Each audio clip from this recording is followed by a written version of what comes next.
What is going on, guys? Thank you so very much for stopping by the channel again today.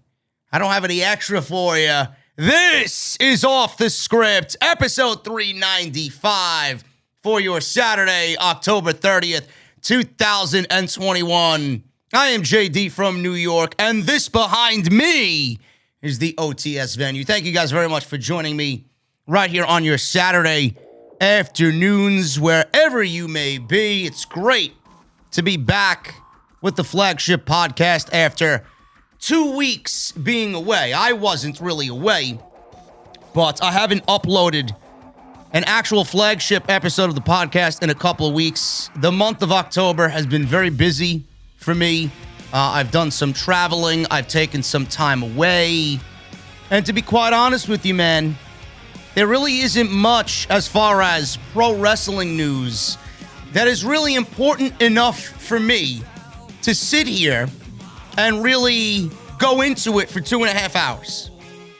There's just nothing exciting happening right now. There are a bunch of other things that are going on. I needed to take some time away for some family and personal reasons. I am watching the Braves in the World Series for the first time in a very long time. That's exciting. That's getting in the way of me doing an NXT or really diving into professional wrestling during the week, because I'm very excited about that. So if you guys see me missing NXT on Tuesday night, it's because of the World Series. Or if you see me not really upload a podcast on Saturday, it's because there's not really much to talk about. There are other things going on right now that really are more important to me. And this will not be the only time this year that I take some days for myself. I know December is a very, very slow month for professional wrestling. There really isn't much happening at the end of December. It's really when we get back into the swing of things at the new year, at the turn of the new year, that really things start picking up. And I'm planning on taking some time away. But I will always be here for you guys. If there's no flagship podcast, like there hasn't been for the last couple of weeks, if you guys are listening on the audio side of things, the YouTube channel is there, and there will be extras. There will be 30 to 40-minute short-form podcasts that I do on YouTube. The extras will be there. I will always be bringing you guys my opinion on literally everything that happens. So it's like I'm going away, but I'm not really going away, and I alter my content so that I'm there for you guys, but I also take care of myself at the same time. So that's going to be in December. But I think right now, as far as where we sit right now today, on through the fall, Thanksgiving, Christmas time, I will be here for you guys with the flagship podcast on your Saturday like it usually is. But I want to fill you guys in. And it's nice to be back. It's nice to sit in the office. It's nice to sit here and go over the week's worth of wrestling news right here on Off the Script. I feel like we got a great platform here. I feel like we do this thing better than anybody in the community when talking about the nitty-gritty and the news in the world of professional wrestling. So that's exactly what I got for you today, man. I got a boatload of news. I got Ring of Honor news. I'm going to give you guys my in-depth opinion on everything Ring of Honor. They, quote-unquote, are closing up shop. And I know how important Ring of Honor has been to the world of professional wrestling. In fact, without Ring of Honor, we may not get that NXT that we all love and desperately miss. We may not have a TNA. We may not have an AEW. Most of your favorites on WWE television may not even be where they are today without Ring of Honor. So we're going to go over that. They're closing up shop. They're taking hiatus. They released all of their wrestlers on the active roster. They're coming back and reimagining the brand. The video library apparently is up for sale. We're going to be talking about all that, and I'm going to give you guys my opinion on what happened here, who really is to blame, and why Ring of Honor management really just dropped the ball on the entire promotion. But it's not a dark day. It's not a dark day. Ring of Honor will be there. They're just going to be undertaking a different vision. A vision that I think will be fine for the interim. How long they last, I do not know. But the demise of Ring of Honor for now may be a great thing for the world of independent professional wrestling. So we're going to go over all of that and dive into the Ring of Honor story as much as we can today on the podcast. Also, the other big story going around this week is WWE pulling Charlotte Flair from all media appearances after the tumultuous week that Charlotte Flair has had with backstage reports of fighting with Becky Lynch and Sonya Deville. We went over this and all the extras that I did in the last 7 days. You guys know how I feel about it. We'll briefly go over all of that. We'll briefly go over what I think of Becky Lynch and why she is not a hero like most claim that she is, and why WWE needs to really take this situation and make something interesting come out of it. Especially right now, the way we see it, until at least Monday, because we don't know if WWE is going to take the title off of Charlotte Flair or not, or Becky Lynch or not, and switch things completely going into Survivor Series. The way we see things now, it is scheduled to be Charlotte Flair and Becky Lynch at Survivor Series in New York City, champion versus champion, Raw versus SmackDown. So I wonder what WWE is planning on doing with that. And we're going to go into all of that again because there's more news coming out of that Charlotte Flair situation. And the other big thing is Bray Wyatt. Wyndham Rotunda has finally resurfaced. He tweeted out during Dynamite that he had 2 days left to go on his 90-day non-compete. And as of today, as of earlier this morning, actually, midnight, October 30th, Wyndham Rotunda is officially a free agent. He may now speak to whomever he wants to speak to as far as where he wants to go. And AEW clearly is the front runner for Wyndham Rotunda. The Cult of Wyndham may be coming to Wednesday night. We don't really know where he's going or what he's got planned, but he changed his name on social media. He was in Hollywood doing some top secret stuff and working alongside the team that actually worked on his Firefly Funhouse and his Fiend mask and costume. So we don't really know what Wyndham is planning or where he's going to show up. But I got all the up-to-date information on Wyndham, and that is all coming today on the podcast. Sponsored today by Sound App 75. Now, if you guys don't know Sound App 75, it is an app that is for your mobile device. And I've actually had time to play with it before I hit record on today's podcast. If you guys like sound clips in whatever you're doing, I know there's a lot of content creators out there that use GIFs and sound clips, and they really try to make it as immersive as possible via the sound clip. I'm not like that. I like more of a clean, just straight to the point, very professional-like presentation, as you guys see with the venue. But I know a lot of people, my friends play Warzone. Every time they get a win, every time they get a sniper kill or a nice kill feed, they got sound clips that show up. When someone super chats, they got a sound clip that plays something funny, something prevalent to them and their personality. And Sound App 75 allows you to do that. Halloween's coming up as well. You guys can scare the kids coming up to the front porch looking for trick-or-treating. You guys can use it any way you want. So if you guys want to go and download it, it's for your mobile device. It's $2.99, and it's absolutely worth your money. It is worth the price of admission. I'm going to test it out right now. And I'm going to show you guys how easy it is. All you have to do is take your favorite sound clip and you download it to your phone. And then through the app, you cut it however you want. You take whichever portion of the video you want a sound clip to come from. And then you save it. You give it a thumbnail. You give it a title. And you can absolutely use it in any which way you want. To me, I got a Bluetooth Rode Procaster right now. And this is my soundboard, and we're going to play it through the Bluetooth function on my phone connected to my mixer. And this is what I have created for you guys. Now, you guys know Tuesday night we do NXT. WWE has Von Wagner as one of the big new guys on Tuesday night. I say he looks like Buffalo Bill from Silence of the Lambs.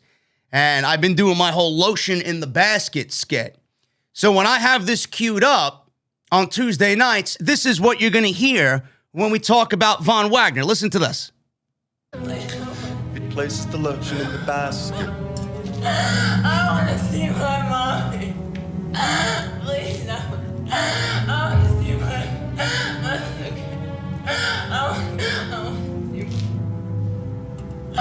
Put the fucking lotion in the basket! Oh, man. You got to love Buffalo Bill, man. You got to love Silence of the Lambs. One of my favorite movies of all time. That's the type of fun you can have with Sound App 75, man. Just download it.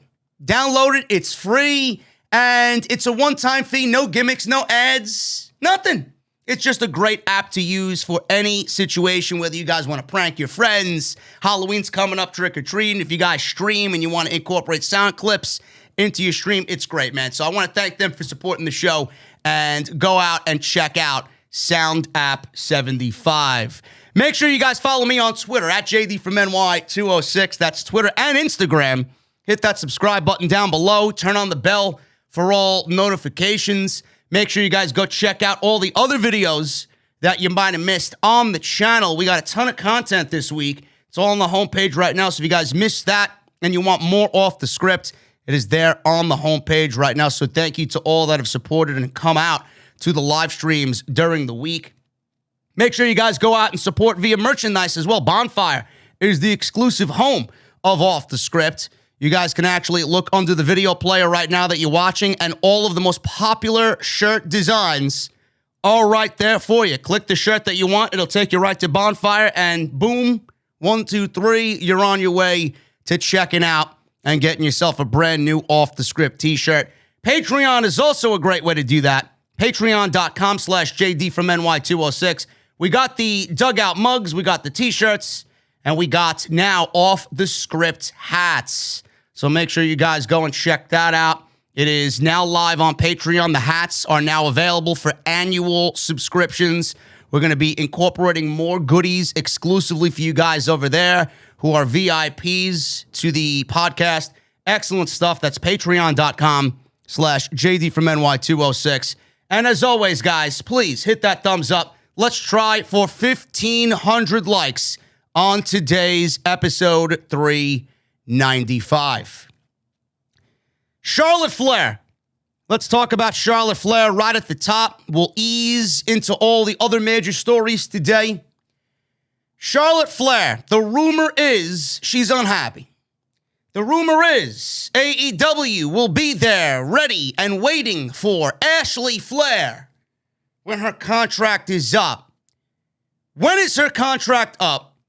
And what is the main sole reason why she has heat in the WWE locker room? Now, ever since last week's incident with Becky Lynch and Sonya Deville reportedly also wanting to fight Charlotte Flair, her future with WWE is in question right now. Nobody knows how important of a figure she's going to be on television, if she's going to hold the same status in WWE like she has, or if WWE is going to feature her as the top prominent female in the promotion with the title. We don't know.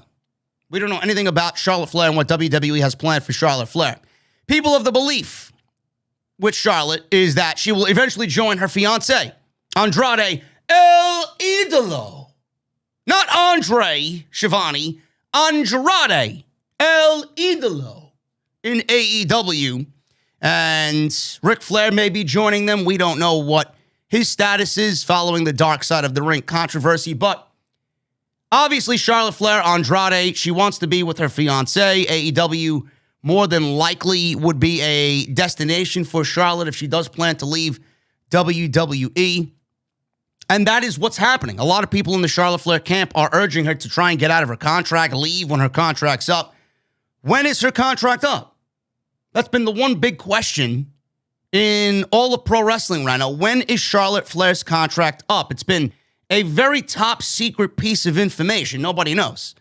But the Wrestling Observer newsletter has reported that Charlotte Flair, they didn't really give a year or a time frame, but it is being reported that Charlotte Flair has, quote unquote, a long time on her WWE contract, and Meltzer says it's more than a year. And they also reported that the contract guarantees her 7 figures annually. Now, I don't know what Tony Khan would pay Charlotte Flair, but it's guaranteed money for Charlotte Flair right now in WWE. That is a very difficult thing to walk away from. So if it is to happen within the next year, it comes down to whether WWE does make the decision to release her, which on one hand is a possibility considering all the issues that they've been having with her recently. Maybe WWE just wants to get rid of the headache and make everything better by just letting her go. On the other hand, I don't see WWE letting somebody like Charlotte Flair go because they know exactly where she's going to end up. And that is only adding yet another piece to a company that they already don't think is competition, but deep down, they know is competition. So WWE is not going to let her go. She is one of their biggest stars. There is also the question of, would AEW even take her if her reputation is what is being reported right now on being difficult to work with backstage? Several members of the current AEW roster have had similar issues in WWE and have been fine in AEW, so that may be a non-issue. As per Dave Meltzer in the Observer newsletter, things between Flair and many of the other women stem from other issues, such as the way she wrestles during matches. The belief is that Charlotte Flair wants to be a heel, is a heel right now as the way she is portrayed on television, but she still goes out there and gets herself over on top of everything else that her opponent is doing, who is a babyface more than likely. She's doing babyface moves during matches, such as the big moonsault spot that she does outside, which I have criticized for years. I get where the locker room is coming from. She don't even do a good moonsault. She doesn't even come anywhere close to executing a good moonsault. So in many ways, it's a waste of time to be doing that. It doesn't even look good, and you're making yourself look foolish at the same time. Baby faces are supposed to execute moves like that to get the pop out of the crowd. Heels are supposed to work a heel style. They're supposed to be the bad guy. If you got heels going out there doing moonsaults the way that they are, and Charlotte is doing something in a match against Liv Morgan like that, when Liv Morgan should be the one who does that type of shit, flashy moves and whatnot, she's supposed to get over. But when Charlotte Flair does that, she's stealing all of the spotlight away from everybody that she's in the ring with, and Liv Morgan looks like a fucking loser. Meanwhile, Charlotte Flair, oh my God, she's athletic. Oh my God, she's impressive. Oh my God, she's got the best moonsault in the business. No, she don't, and no, she ain't. It's not a good look. That just speaks to the locker room as, you're all about yourself. Here you are doing what you need to do to get yourself over, but when you're in there with me, you're still doing that type of shit. It doesn't really work with the type of character that you're portraying. Meanwhile, I'm supposed to be the one feeding off you and moving myself up, and here you are holding me down. So I could see why the locker room is upset with that. A heel doing spectacular moves is going to make it harder for a babyface to get over. That's just the simple way to put it. And the babyface should be doing that. They should be wowing the fans. Meanwhile, the heel is being the bad guy. Many have taken issue with Flair doing that.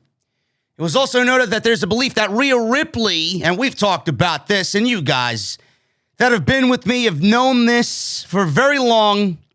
Rhea Ripley, there's a belief backstage that she should have been elevated more than she was in her recent Raw Women's Championship feud with Flair, instead of being relegated to the tag team division coming out of it. But in reality, that's ultimately Vince McMahon's decision, not Flair's. Yes, that's true. But in the grand scheme of things, Vince is going to be the one to make decisions. You and Rhea Ripley should be coming up with ways. Charlotte should be backing away and saying, all right, I know where I stand. Charlotte should be confident in where she stands. Rhea should be the one that Charlotte is thinking about first and foremost. How do we get you over? What do we do to get you to the next level? Charlotte doesn't seem to understand that if there were an entire roster filled with Charlotte Flair, then we would be better off for it. Charlotte Flair wants to be the only Charlotte Flair. That's it. She doesn't understand that if Rhea Ripley was on the same level of Charlotte Flair, the overall health of the division would be better off for it. How good does the division look if you have Charlotte Flair where she is and Rhea Ripley is parading around with a fucking comic book character that is as dead as dishwater, and your tag team champions, there's no tag teams in the division for you to defend those tag team titles against? How is that a natural progression for Rhea Ripley coming out of a fucking 4-month-long feud with Charlotte Flair? That's what Charlotte Flair should really be thinking about, and she's not. And she hasn't. For as long as she's been on that main roster, she thinks who she is, and she hasn't done that at all. So the division is suffering for it. Charlotte doesn't care about the women's division. Charlotte doesn't care about the overall health of the division. She doesn't care for the growth of the women's division. She's all right with it being in this stalemate. She's all right being in its current state, which right now is the absolute worst it's been since the death of the Divas division. But as long as Charlotte Flair is getting what she thinks she needs, then everything is all right. Same thing goes for Becky Lynch. Becky Lynch is no hero. Becky Lynch is being claimed by the locker room to be a hero for standing up to Charlotte Flair. I'm sure Becky Lynch is not the first woman to stand up to Charlotte Flair and her bullshit. I love how I was called out for hating Charlotte Flair, for just being a Charlotte Flair hater. Meanwhile, I don't even work there, and I've gotten every aspect about Charlotte Flair 100% correct. Becky Lynch is no hero. If Becky Lynch was such a hero, she wouldn't have come in and gladly accepted beating Bianca Belair in 26 seconds at SummerSlam, which, by the way, is a mirror image of what Charlotte did to Rhea Ripley. Becky's doing the same thing to Bianca. And if Bianca, I'm telling you this right now, if Bianca ends up winning the title on Monday Night Raw in the main event, it doesn't mean shit. Because we all know why WWE would have taken the title of Becky and put it on Bianca, and Bianca would be a product of WWE not wanting turmoil between Charlotte and Becky going into Survivor Series. So what are you doing there? Are you really getting Bianca over, or are you just making Bianca a third party, an innocent third party that you've not only fucked over at SummerSlam, but now fucking over again because it's not a genuine win. It's not a feud that anybody gives a shit about. It's not making Bianca better, and it's not really doing anything to enhance her and the Women's Championship. You're only putting it on her because you want it off Becky so that she doesn't wrestle Charlotte at Survivor Series. It's a vicious cycle. It's a terrible, terrible situation. Becky is no hero. Becky was never a hero. The character that Becky Lynch plays on television is exactly what she is. She's all about herself. Big time Bex, big time cringe, right? She is the face of the women's division. She wasn't always that way. She was at one point in time humble. And she was very gracious to the crowd. She wants to turn heel. She's got all the balls in the world to ask Vince McMahon to turn heel.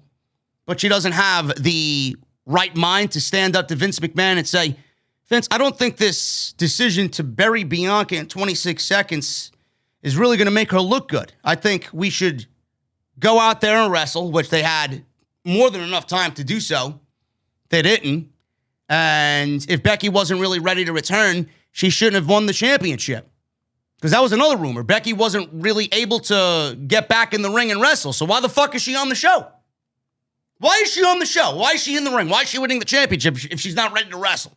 Right? Yeah, let's just compromise Bianca Belair to give the title to Becky, even though she's not ready to wrestle. That makes everything that much more worse. None of it makes sense. None of it makes sense. Becky is just as guilty as Charlotte. I am going to stand by that 100%. Oh, but she wanted to put over Shayna Baszler at WrestleMania. Oh, all right. That's great. It's great. So why didn't she? Why didn't she? That woman can commit cold-blooded murder backstage and nobody will even fucking bat an eyelash. But I'm supposed to believe that Becky Lynch wanted to turn heel, right? She got what she wanted. And I use the word heel turn loosely there, or the term heel turn loosely there. She's not about the division. Otherwise, she wouldn't have done what she did to Bianca Belair. So Flair is set to appear on SmackDown and has appeared on SmackDown as of last night. And she's actually scheduled to face Lynch in a champion versus champion match at Survivor Series next month. They also pulled Flair, according to Fightful Select. Flair was pulled from recent media appearances. This is likely a temporary thing, but the timing is indeed interesting. It's unknown whether Flair will be appearing on any further media appearances after this recent pulling. There's been no reports regarding whether WWE will punish Flair for the incident with Lynch, but the company is said to be in a tricky situation. So we'll see what happens there, but whatever it is, man, whatever it is, Charlotte Flair is not going anywhere right now. She's got a year left. WWE's not going to release Charlotte Flair. Get it out of your skulls. If anything, she takes a reduced role on television. She's going to be on television. Fox requested her on Friday nights. She's going to be in the thick of things for the SmackDown Women's Championship, but she better really change her attitude and fast. All of this should be an eye-opening experience for Charlotte Flair. You're not the only one that matters anymore. You're not the only one that should matter. You got an entire locker room of women right there that are not getting the opportunity. Start sharing the spotlight. A division with Charlotte Flair being the only top woman on the roster with Becky Lynch and Sasha Banks is not healthy. If you have everybody else to follow in the footsteps of you three, then the division would be better off for it. And honestly, WWE, I would not change anything as far as the course of action going into Survivor Series is concerned. I would do Becky Lynch versus Charlotte Flair, and I would take everything that's happened right now and everything that's being said, and I would play it out on television, and I would really build, at least for the next 4 weeks, a compelling match that has real vested interest because of the reality behind the situation. That's what I want to see as a wrestling fan. Take a page out of the worked shoot playbook and apply it to these two. I guarantee you'll get a better match out of it than what you already had planned going into Survivor Series before all of this took place. That's what they need to do. Will they do that? Probably not. WWE are known to be pussies and cowards, and they're known to be painfully uncool. They won't do that at all, and that's the right way to go about it. Speaking of the right way to go about it, Greg Hamilton. You guys know Greg Hamilton. He was the SmackDown ring announcer. He was very good at his job. Greg Hamilton, real name Greg Hudson, has now confirmed he's no longer with the WWE. It was first reported on Tuesday night that he had been released by the company. However, Hamilton took to Instagram to issue a statement on his departure and noted that it was a mutual agreement to part ways. He wrote the following, and I quote, "After 6 years and 52 weeks a year, it's time to say goodbye. First and foremost, don't let the internet or social media gas you up. This was a mutual respect departure from a great company. Nothing but respect from both sides. It's business. Also, understand that what you see on social media is exactly that. It's not real life, especially for your favorite superstars.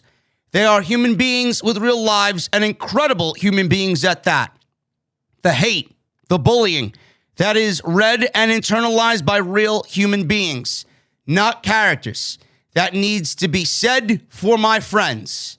As I get older, my mother is in her 70s. My sister Jessie, who has cerebral palsy, those are my priorities. Not chasing fame, not being on television. 52 weeks a year became too much.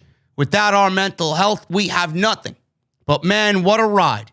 There are truly no fans like the WWE Universe. 6 continents over 6 years. Embracing your love and passion has truly changed me as a person. I am forever grateful." End quote. First of all, thoughts and prayers go out to what he's going through with his sister, having cerebral palsy. His mother, 70 years old. You know, I get that he wants to come out here and tell you that it's a mutual respect departure from the company. But let's be real. If he hadn't made those comments to West Side Gun Do you think he'd be fired by WWE? Probably not. They didn't want to come out and outwardly say you're fired for this particular reason because you went on Instagram and you blasted West Side Gun saying that WWE was going to get their lawyers involved on your behalf to take whatever he did down and take him to court. That's not really the right way to go about things in this particular situation. WWE then took it upon themselves to sit you down, go over what you did wrong, and then said, you know what, instead of making this a nasty split, why don't we just agree to mutually have respect and let each other go from this relationship? That's all that happened. So obviously Greg Hamilton is going to tell you exactly what he wants you to think and what he thinks is best for his brand moving forward, because obviously he wants to go out and get another job somewhere and get back in the wrestling world, or if it's not wrestling, do something to which his talent requires, right? But it's because of the mistakes he made on social media, and that's not the only one he made in the last calendar year. He blasted Leo Rush, who's an AEW talent now, something along the lines of him getting hurt and him taking care of his family, and Greg Hamilton called him out on whatever the fuck he called him out on. West Side Gun apparently used Greg Hamilton's voice in a song of his, and Hamilton took this to be offensive and wrong. How dare you use my likeness and my voice in your song without asking permission, and yada, yada, yada. It turned into a nasty mess where Hamilton went on West Side Gun's Instagram page and called him out, leaving him derogatory replies. Now, I don't know how you guys would think about it, but I mentioned this on Tuesday when I covered this, because I briefly talked about this on the NXT review because it was Tuesday where the news broke. If I'm Greg Hamilton, who the fuck is Greg Hamilton to anybody?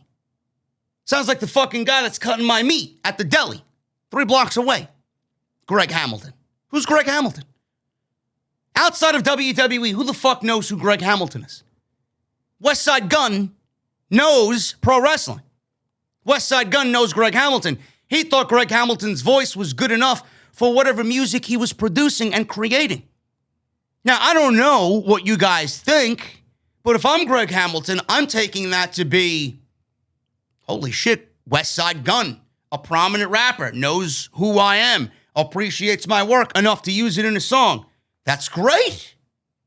If West Side Gun wanted to use some fucking silly clip of me for his goddamn song, or use something, from my show, and he wanted to use it and he didn't ask me, and then I find out, I'm like, that's fucking cool. That's great. But he blew it up on social media, and he ultimately got himself fired because he included WWE in this, and then his behavior, his words, and his derogatory language to West Side Gun is a reflection on WWE, and WWE said, whoa, what are you doing? You can't make us look bad like that. You can't tell this guy that we're going to get involved with you when we didn't give you clearance and authority to do that. So at the end of the day, Greg Hamilton got himself fired because he can't conduct himself professionally on social media. Will he be missed? Probably not. Probably not. WWE is going to give this opportunity to somebody else. Somebody else is going to be in front of 2.3 million people every Friday night on Fox, and the world will go on without Greg Hamilton in WWE. But I will say this, he was probably the best ring announcer that they had. Him and Mike Rome were really good. I thought Mike Rome was better in NXT. I think he was kind of castrated on the main roster. But Greg Hamilton has nobody but Greg Hamilton to blame. That's all there is to it. Don't go on social media and start blasting prominent rappers. Be gracious that he knew who the fuck you were. WWE announced their pay-per-view schedule for 2022. SummerSlam is announced to be taking place in July. Money in the Bank and SummerSlam will happen in the same calendar month. It's crazy. WrestleMania is now 2 nights, again, in Dallas. It should be 2 nights moving forward completely. But WWE has announced day 1, January 1, in Atlanta. January 29th, the Royal Rumble. All of these are Saturday shows, by the way. Everything I'm mentioning to you is a Saturday pay-per-view. WWE is now shifting towards Saturdays instead of Sundays. January 29th, Royal Rumble in St. Louis. Saturday, April 2nd, and Sunday, April 3rd, WrestleMania in Dallas at AT&T Stadium. There's no February pay-per-view right now, but I got news on that in a second. May 8th, there's a pay-per-view, unnamed right now, taking place in the Dunkin' Donuts Center. I love me some Dunkin' Donuts. I won't be there, though. In Providence, Rhode Island. That's Sunday, May 8th. So we got one Sunday show. Sunday, June 5th, from the All-State Arena in Chicago. Unnamed pay-per-view as of right now. The rest are all Saturdays. Saturday, July 2nd, Money in the Bank from Allegiant Stadium in Las Vegas. Saturday, July 30th, SummerSlam at Nissan Stadium in Nashville, Tennessee. Saturday, September 3rd, it's going to be a pay-per-view in a location to be announced. It's Labor Day weekend. I wonder what other promotion has a pay-per-view, their biggest show of the year, on Labor Day weekend in Chicago. Oh, but I'm sure they're not competition, says Tony, or not Tony, because he's the cool con, Nick Khanman. Tony Khan is probably going to counter WWE's counter, so I'm sure TK knows what he's doing, but Nick Khanman and Vince McMahon think that they're trying to get one over on Tony Khan, and they're not. But I find that to be funny for all the geeks out there who are thinking, well, it's only business by WWE, and they got it first, and yada, yada, yada. But, yeah, I'm sure it's just a coincidence that it's happening on Labor Day, when we all heard Vince McMahon say once upon a time that Labor Day is a bad holiday for business. We're not going to run a pay-per-view or an event on Labor Day, right? Get the fuck out of here. Bullshit. Has everything to do with AEW and stealing thunder from AEW for their biggest show of the year. Saturday, November 26th, Survivor Series at the TD Garden in Boston, Massachusetts. No December pay-per-view was announced, but clearly, if you guys were paying attention there, February and October are left out. That is because WWE more than likely is going to Saudi Arabia in Riyadh for a Crown Jewel or a Super Showdown show. I wish they'd come up with a better name, a more creative name than Super Showdown. Sounds awful. But February and October are probably Saudi dates. Now, the September show, I'll get to that in a second. This is an interesting one. The Labor Day show may not even be happening in the United States. WWE is looking to possibly do a show overseas. The backstage reaction to WWE's pay-per-view schedule in 2022 is being looked at as a positive. Fightful Select reached out to a dozen wrestlers within the company to get their reaction. Those wrestlers spoke favorably of these moves. WrestleMania being held over the course of 2 nights has been a popular move by the wrestlers since the company has started doing it, as it eases the schedule for media and just in the weekend itself. WWE's decision to do more Saturday shows during football season was also seen as a positive reaction from the talent, especially with the SmackDown talent, because they can go right to the next town and then whatever they got to do, especially the SmackDown talent. They go from one town to the next town for the show, and then they can go home on Sunday and don't have to show back up to work until Friday, which is great. It's a great move. Regarding the September show, it is slated to be the UK pay-per-view, which I'll talk about in a second. WWE has been in the news about wanting a UK show. Also, WWE is planning to return to Saudi, like I mentioned, in those February and October months. The biggest takeaway from this is that WWE, 2 things actually. Number 1, WWE has 2 stadium shows in the month of July. It's going to be a big, big, big money-making month for WWE in July. And then WrestleMania being 2 nights. It's going to be 2 nights for the foreseeable future. It's just better for business. It's better morale for the roster. It's better for business. It makes the entire weekend a destination, being that you're not doing any of those takeover shows anymore. It's great for us content creators as well. It's double the revenue on a Saturday and Sunday night. It's 2 WrestleManias instead of 1. It's 2 revenue streams instead of 1. It's great. I love it. I love it. It really makes the entire weekend that much more exciting and that much more special. So I'm all for it. especially the Saturday shows. If we get a Saturday pay-per-view for the majority of 2022, Sundays off, then we go into Monday night. It's great. I could get to rest my voice. I could relax. I don't have to do so much wrestling over the course of all these days. It was brutal, man. You got that SmackDown on Friday, a TakeOver on Saturday, pay-per-view on Monday, or Sunday rather, and then Monday Night Raw on Monday. It's 5 straight days with NXT moving to Tuesday night. 5 straight days, 6 straight days with AEW. All this wrestling, man, it really just breaks your body down, especially if you're doing what we do here in the community with these long-form live streams and podcasts. I like it. I like it. The only negative is usually I upload this show on Saturday. So on those particular, weeks, I'm going to have to upload the show on a Sunday because I want to concentrate on the pay-per-view that's ahead of me on that Saturday night. But I think it's a great move.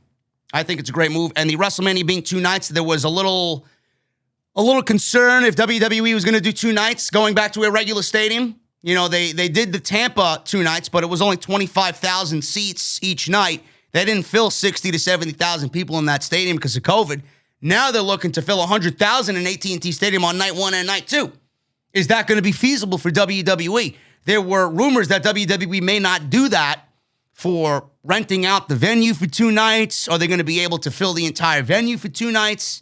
So there was a little indifference there, but I'm glad to see WrestleMania happen over the course of 2 nights. It's just better for business. It really is. And it's a good look.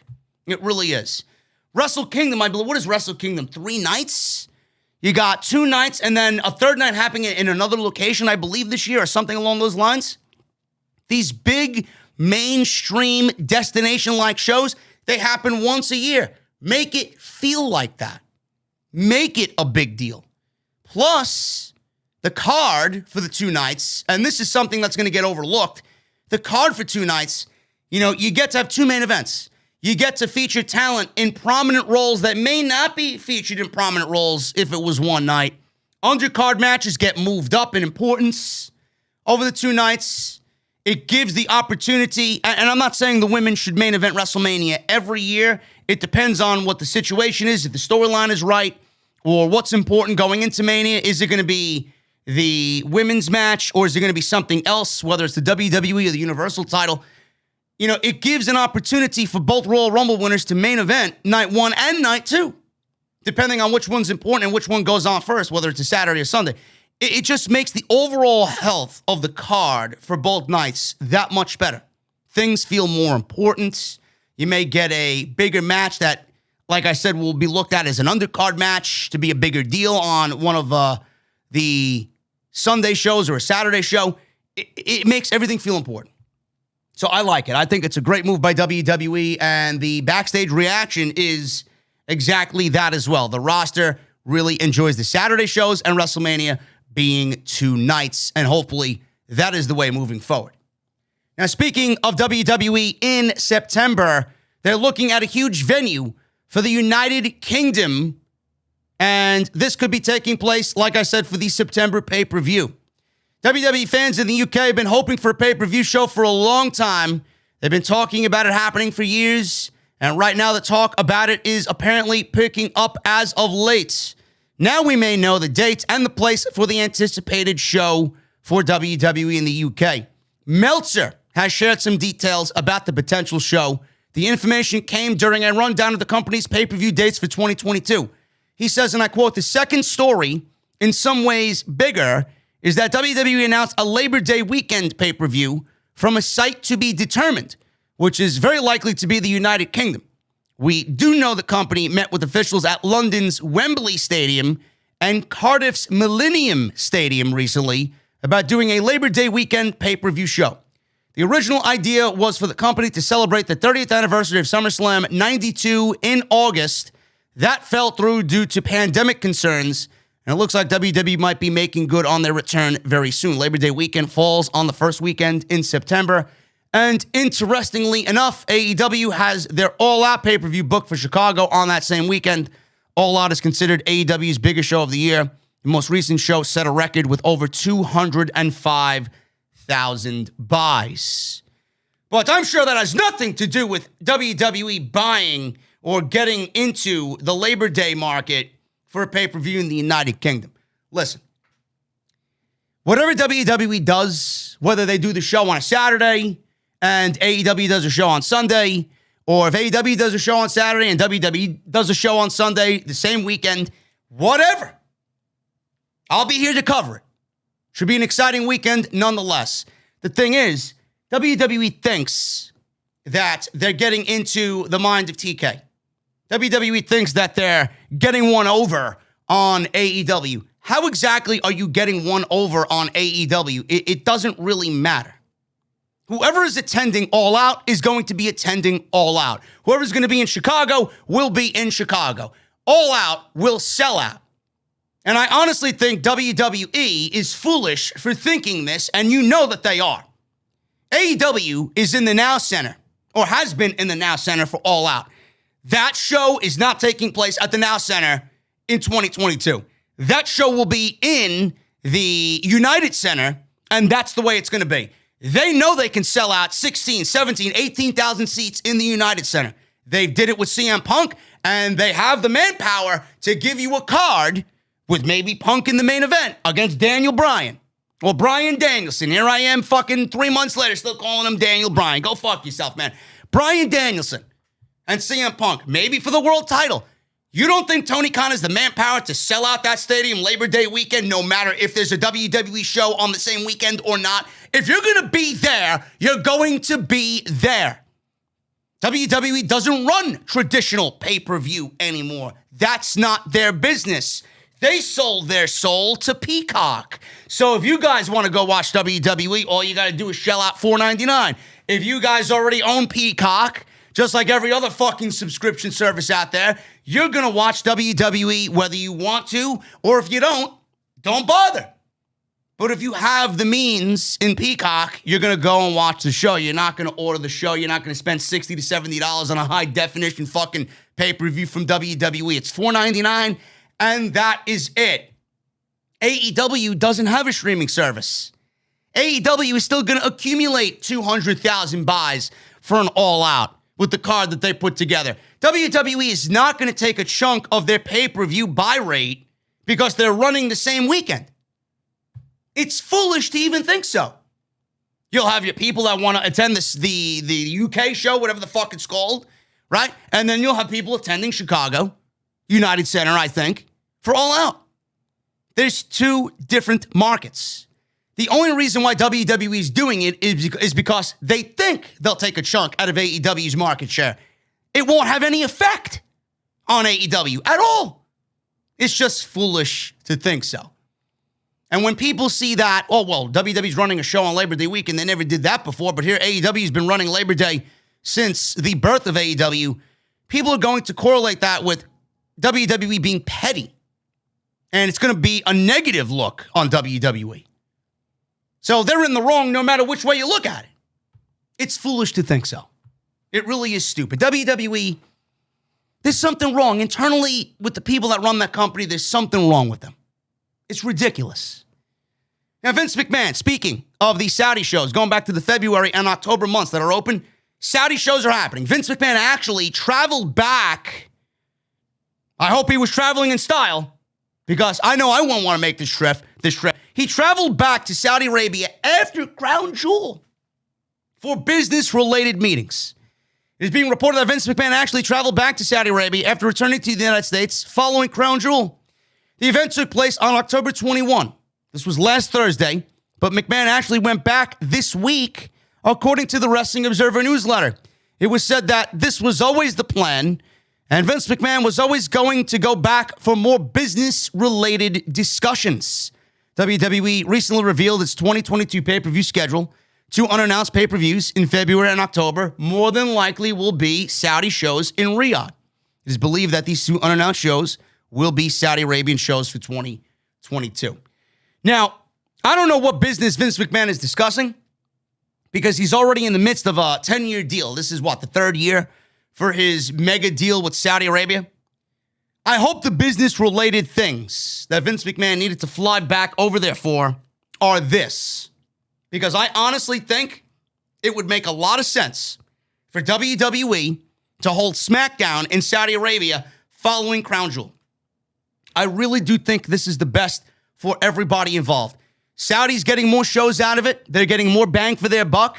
Maybe WWE makes a little bit more money on their end for doing a second show there. I honestly think with the roster being there, I don't know who went or if the entire roster needed to go to be a part of a team or be team players. We don't know. I would assume that if you're not scheduled to be there, you don't got to be there. I don't know if that was the same way back in the day. Maybe I expected WWE to have everybody fly out there because they travel as one big family. I don't know. But I would assume that if you don't have anything to do on the show, you don't need to go there. It would be a waste of time. Why you got to be risking your life going over there, 17 hours on a plane. You got to be away from your family for absolutely no reason when you could be at home doing things around the house, resting, showing up for work early on Friday when they get back to the States if you're on SmackDown, whatever the case may be. I honestly do think, and I feel bad watching SmackDown the next night. SmackDown as a show suffers. The roster is probably dead fucking tired. They wrestled on Thursday in Saudi Arabia. They're wrestling on Friday night in fucking Kansas City, Missouri on Friday night. Who wants to do that? Who wants to do that? So for the sake of the roster and for the overall health of SmackDown, we barely got a show on Friday night. Why would you want barely a show? There's no reason to fucking watch if most of it's all video package or highlights from Crown Jewel or rematches with people that didn't have to make the trip, right? We got another Baron Corbin or Happy Corbin versus Shinsuke Nakamura match. Nobody wants to see that. Maybe Vince McMahon went over there, and I hope this is the case. He went back over there to discuss, all right, we'll do Super Showdown and Crown Jewel next year, but those two shows need to have a SmackDown in the same venue the following day. And then we all travel back home on Saturday. And there's nothing to do in the States on Saturday and Sunday. Everybody gets back home, and if you're on Raw, you get to rest. You'll be more rested than you would have been if you had to go right into the next city for SmackDown in the States. That's what I think the business discussions with Vince McMahon entailed. So that's my guess there. That's a logical one, I would say. So we'll see what happens. But he did travel. Hopefully he was traveling in style. Because I can't imagine making a 17-hour trip and then right back to the States and then making another 17-hour trip back there and then back to fucking Stamford. Either that or Vince McMahon's a fucking android. I have no idea. No idea. NXT may be back on the road in 2022. NXT is a brand right now that I don't think many people would willingly be going out there to pay for. This is why TakeOver is pretty much done. The last TakeOver that we saw was the last TakeOver of its kind. But NXT 2.0 has been a mixed bag ever since it's relaunched in September under Vince McMahon and Bruce Pritchard. I laugh at people. They are still claiming Shawn Michaels is running NXT 2.0 while Triple H is gone. Are you serious? Please don't tell me you're that fucking feeble-minded. Shawn Michaels is running nothing. Shawn Michaels is a puppet in Gorilla who's taking orders from Vince and Bruce Pritchard because they don't want to be there because they know the show's a fucking waste of time. So they're giving him the orders and he's running the show on what they want to see on their show. That's it. Shawn Michaels, one of those guys that's pushing the buttons backstage, making sure all the soldiers are where they need to be at the request of Bruce Pritchard and Vince McMahon. Shawn Michaels is running nothing on Tuesday night. Cut the shit. NXT 2.0 has been largely awful. There's nothing about the show that really is a positive outside of a Braun Breaker here, or a Tony D'Angelo there, or an MSK over here, or an Imperium over there, or a Tommaso Ciampa over there, and a Johnny Gargano. Not really doing much with Mr. Gargano. He may be out before all is said and done. Largely awful. There's nothing about it at all that is resonating with me anyway, and it's a sad state to see where the show is compared to what Triple H was doing with NXT when it was the hottest brand in all of the world. But they're focusing on getting the show back on the road. Very young roster. They don't have any house shows right now. And I honestly think this is a best decision possible for the brand. WWE is looking for a senior production assistant for social media for the NXT brand. And in the job description, it includes live events, which people are talking and taking as a sign of going back on the road with the brand. At one point, the idea was the summer of 2021. Right now, that did not happen. They're not on the road as we speak. But the brand appears to be in a position where they may be on the road once again regularly. In Florida, of course.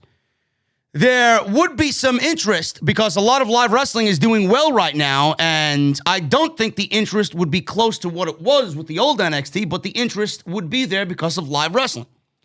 I think the approach should be open to Florida and get the new crew ready for the arena events, and when they're feeling like they've had enough TV to draw, maybe they take the crew and start doing takeovers again and build upon the brand. This is what Meltzer said in The Observer. I honestly think, I'm not even concerned about TakeOver.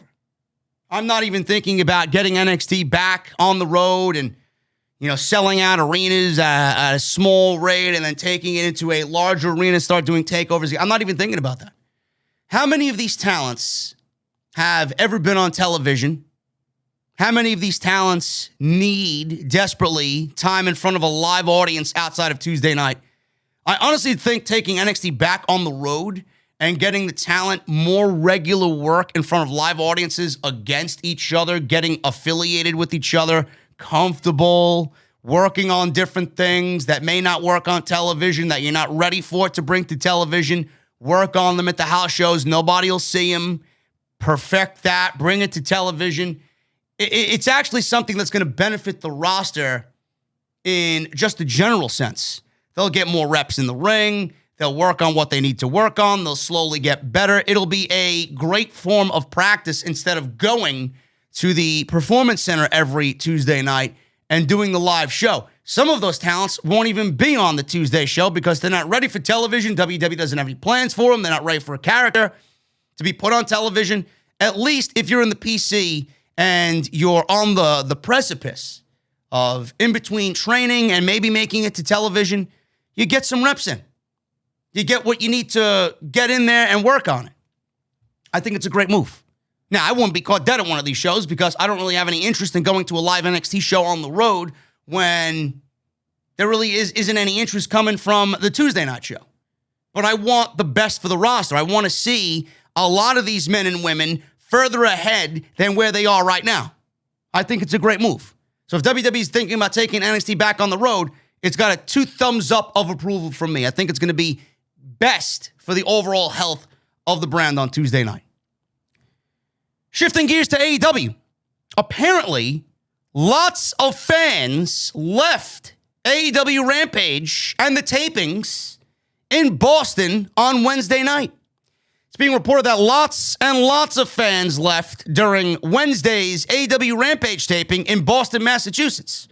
As usual, the taking took place after Dynamite, which itself took place after Dark Elevation tapings, which is something that a lot of people have pointed out as a potential flaw because the crowd can easily get worn out on so much wrestling.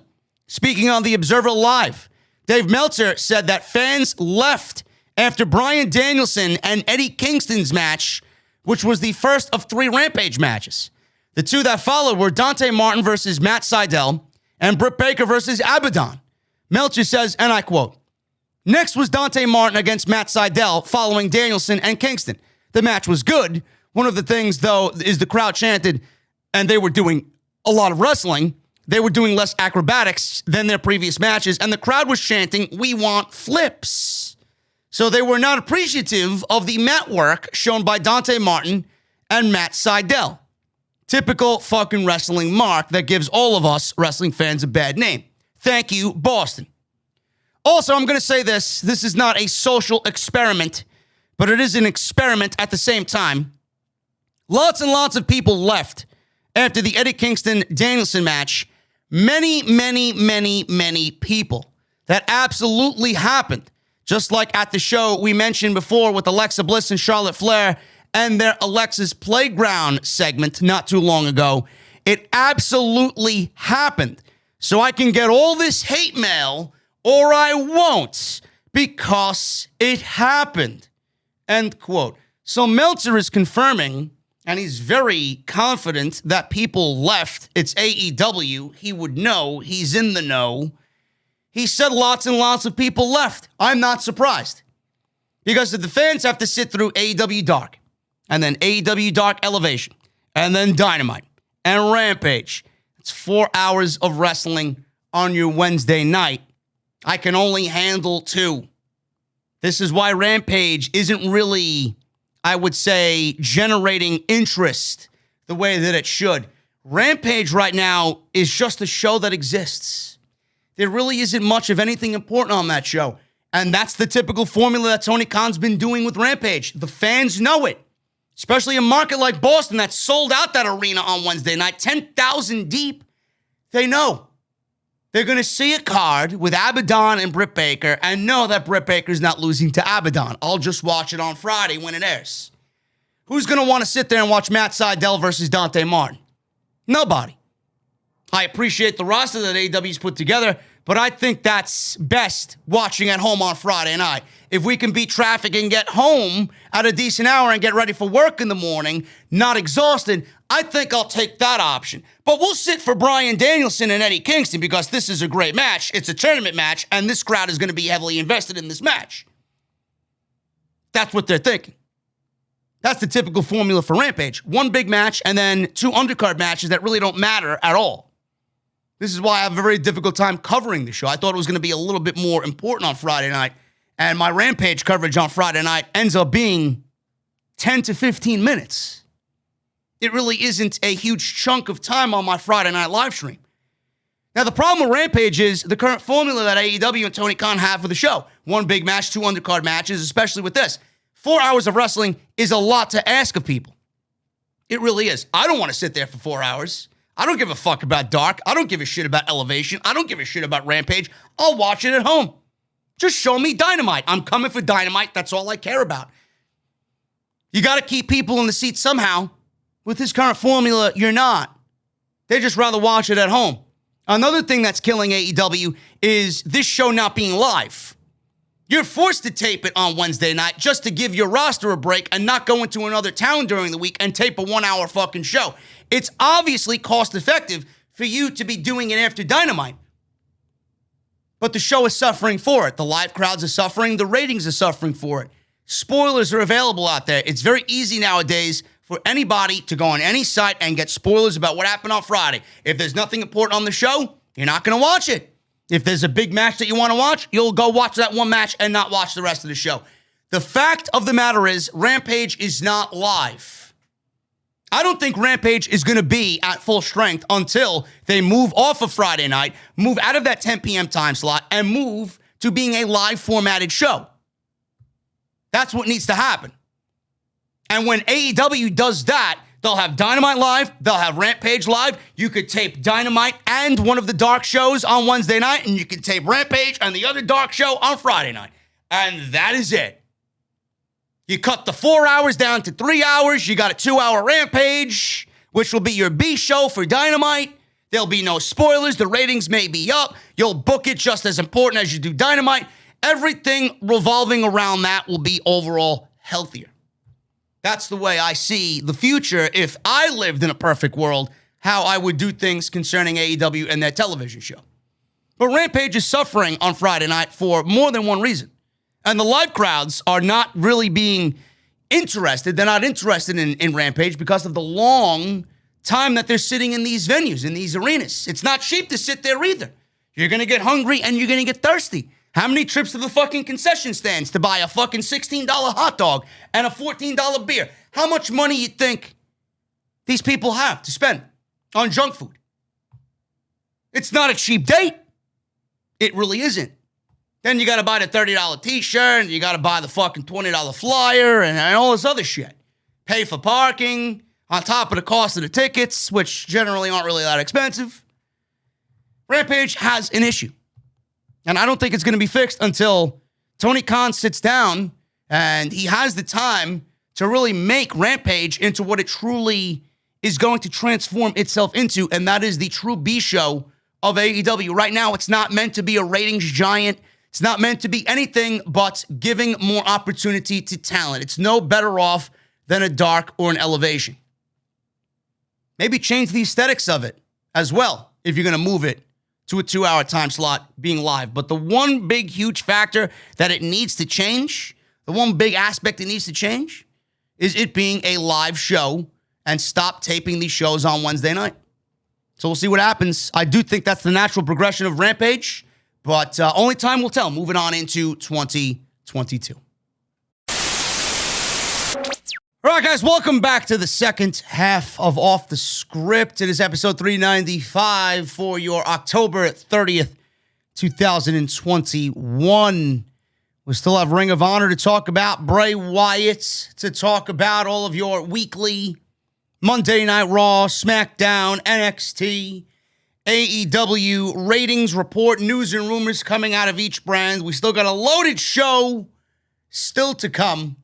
Sponsored today by Sound App 75. Make sure you guys go out and get Sound App 75. $2.99 on your mobile devices. No frills, no gimmicks, no ads. You guys can have fun with it the way that we had fun with it, showing you Silence of the Lambs, Buffalo Bill, Von Wagner. I actually got something else queued up, which is perfect for me because this is exactly what all of the geeks in the community need to start doing when they watch Off the Script. You there, sitting at home. Acknowledge me. You might as well. Everybody's acknowledging me. Easy. Everybody's acknowledging me, man. Everybody acknowledges Off the Script. Make sure you guys go and get Sound App 75. Now available on all of your mobile devices. Ring of Honor, man. It's been a big week as far as Ring of Honor is concerned. Not in a good way.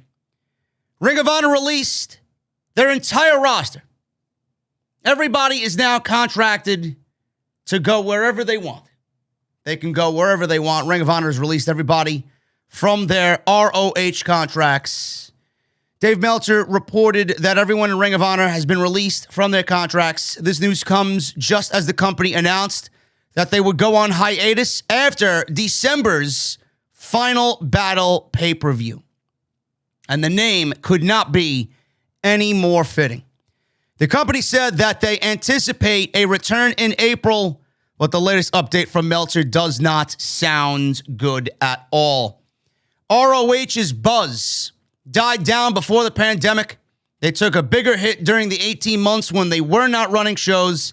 The promotion has struggled to sell tickets since their return to live events.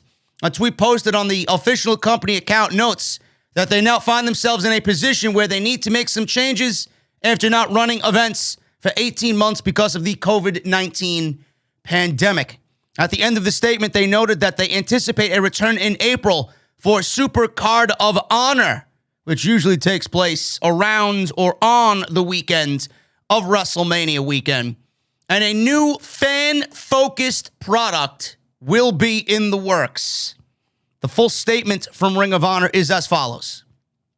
Throughout the pandemic, our top priority was to keep everyone healthy and safe.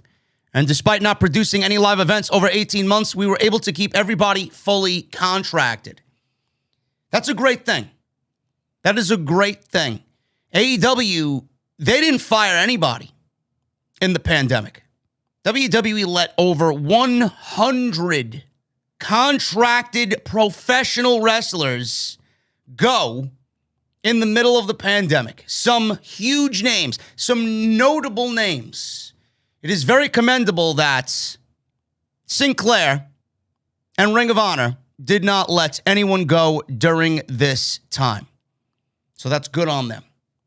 They kept everybody fully contracted. We now find ourselves at a time where we need to make changes to our business operations and are planning a pivot for Ring of Honor with a new mission and strategy.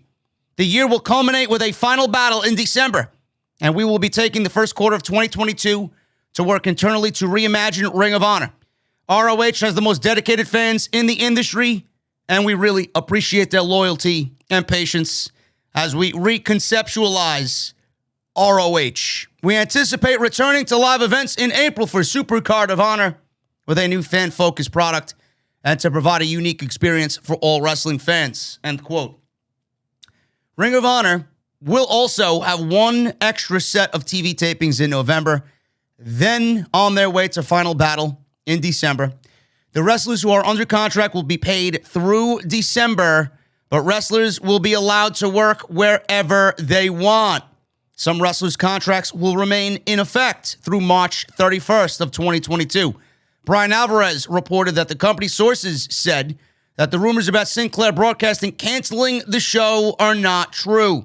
Meltzer stated that the current plan for Ring of Honor's return would be for the promotion to essentially be an indie promotion, where talent is booked for nights, ROH holds pay-per-views, and TV tapings. It was pointed out that ROH rely less on contracted talent could lead to issues if a wrestler holding a title signs a deal with another company. The Ring of Honor library, the tape library, is for sale to the highest bidder. That was reported on Thursday afternoon.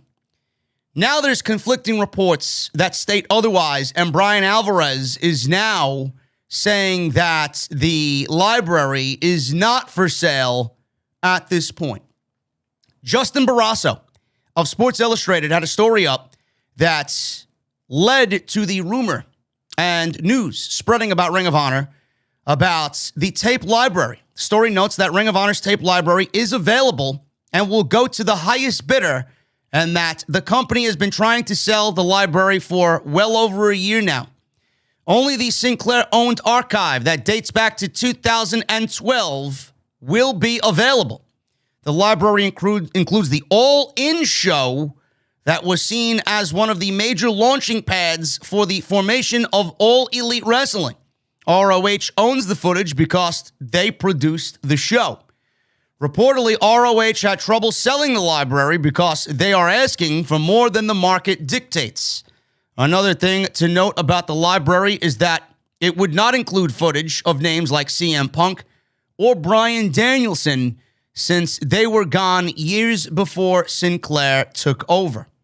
Now, Brian Alvarez is tweeting that multiple sources from several wrestling outfits were informing him that the Ring of Honor tape library is not for sale. The two sources offering conflicting reports paints a hazy picture for the future of the archives for ROH. From multiple sources in several companies, it does not appear that the Ring of Honor tape library is for sale, says Brian Alvarez of the Wrestling Observer. ROH's plan is to return for April, like I said, and become a true independent promotion with wrestlers not under contract.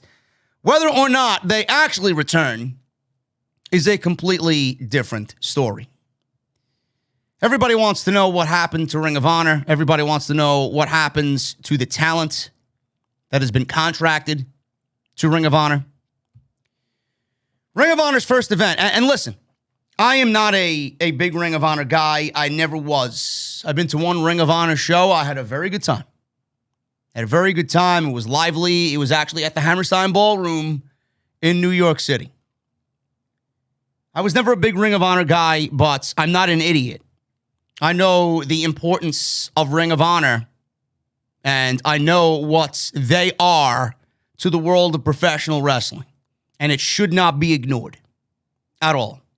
Without Ring of Honor, there would be no TNA Early Day.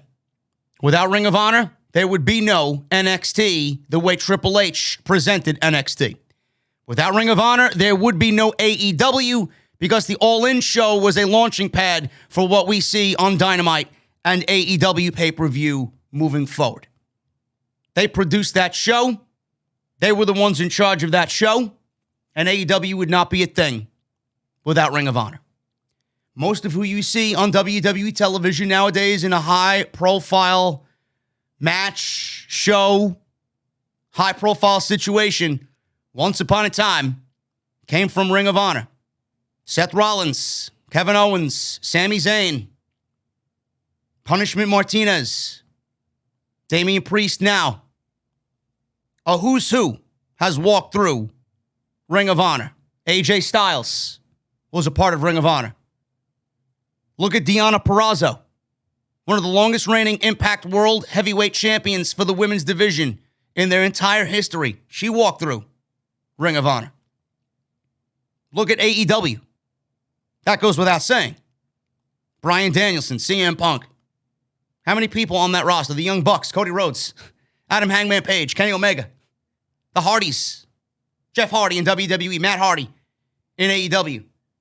I mean, the list goes on and on. I'm leaving out so many names. I'm just giving you the prominent names that you see on WWE, AEW, Impact Television right now.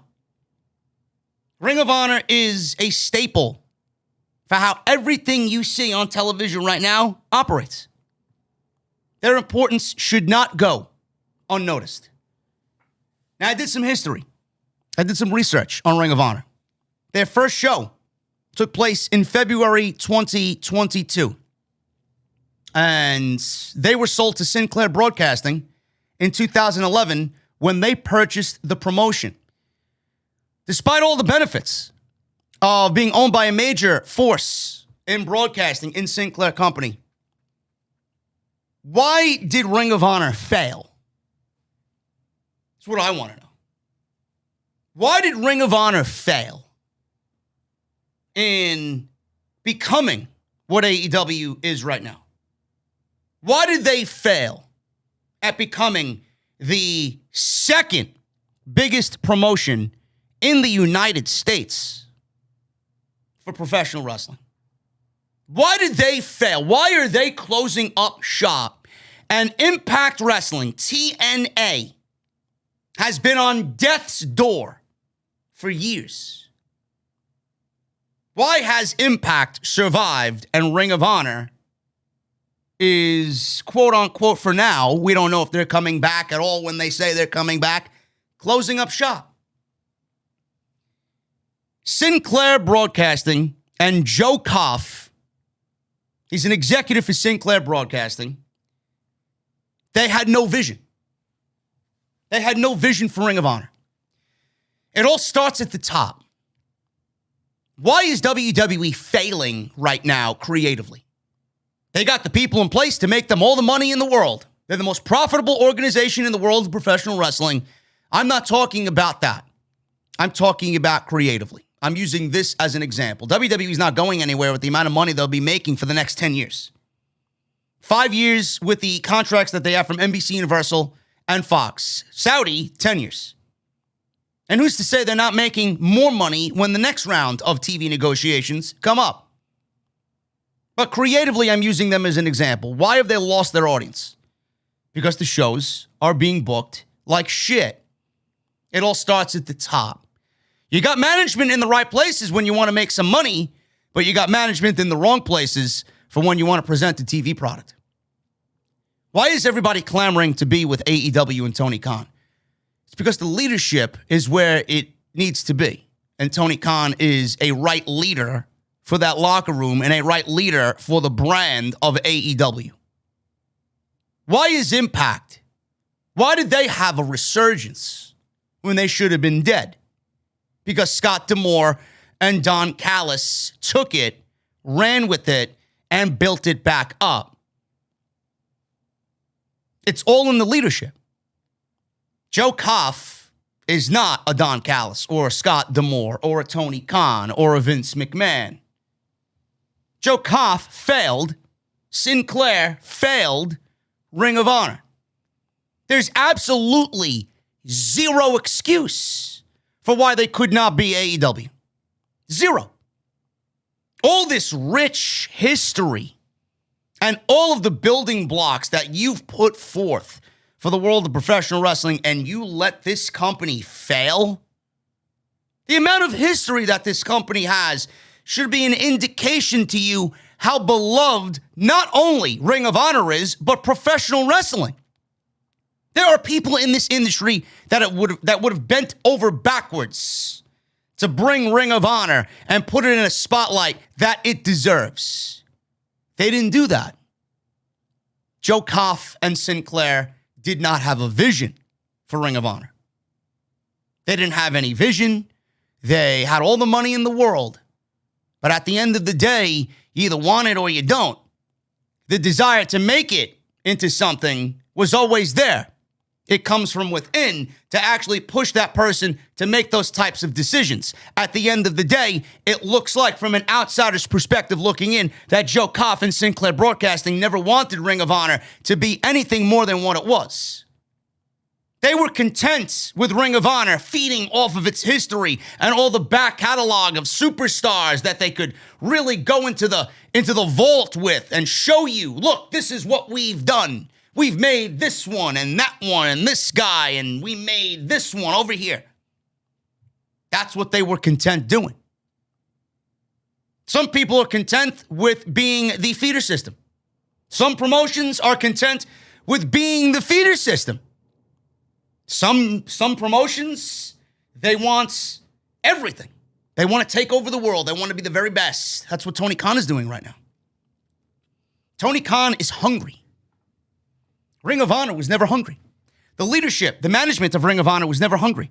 They were content on being the itty-bitty little kindergarten class that got everybody ready for school. That's exactly what they wanted to be, and they never changed from that mentality. Meanwhile, when everybody grew up, they advanced further and further and further in their line of work, and they left Ring of Honor in the dust.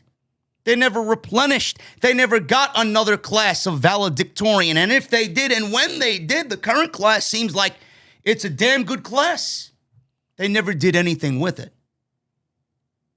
They were part of Sinclair Broadcasting, which is a multi-billion-dollar company. And they didn't have a vision for a TV show. There was no consistency with their TV show.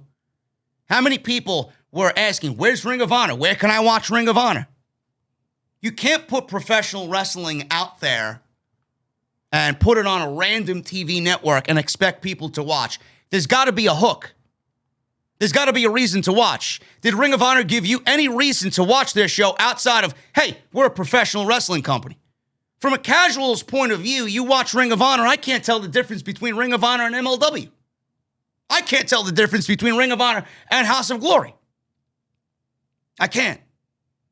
There was nothing that was going to give them the, oh my God, to a TV network. We got to sign this promotion to a TV deal. They got a Punk, they got a Bryan, they got a John Cena. There was nobody on that level.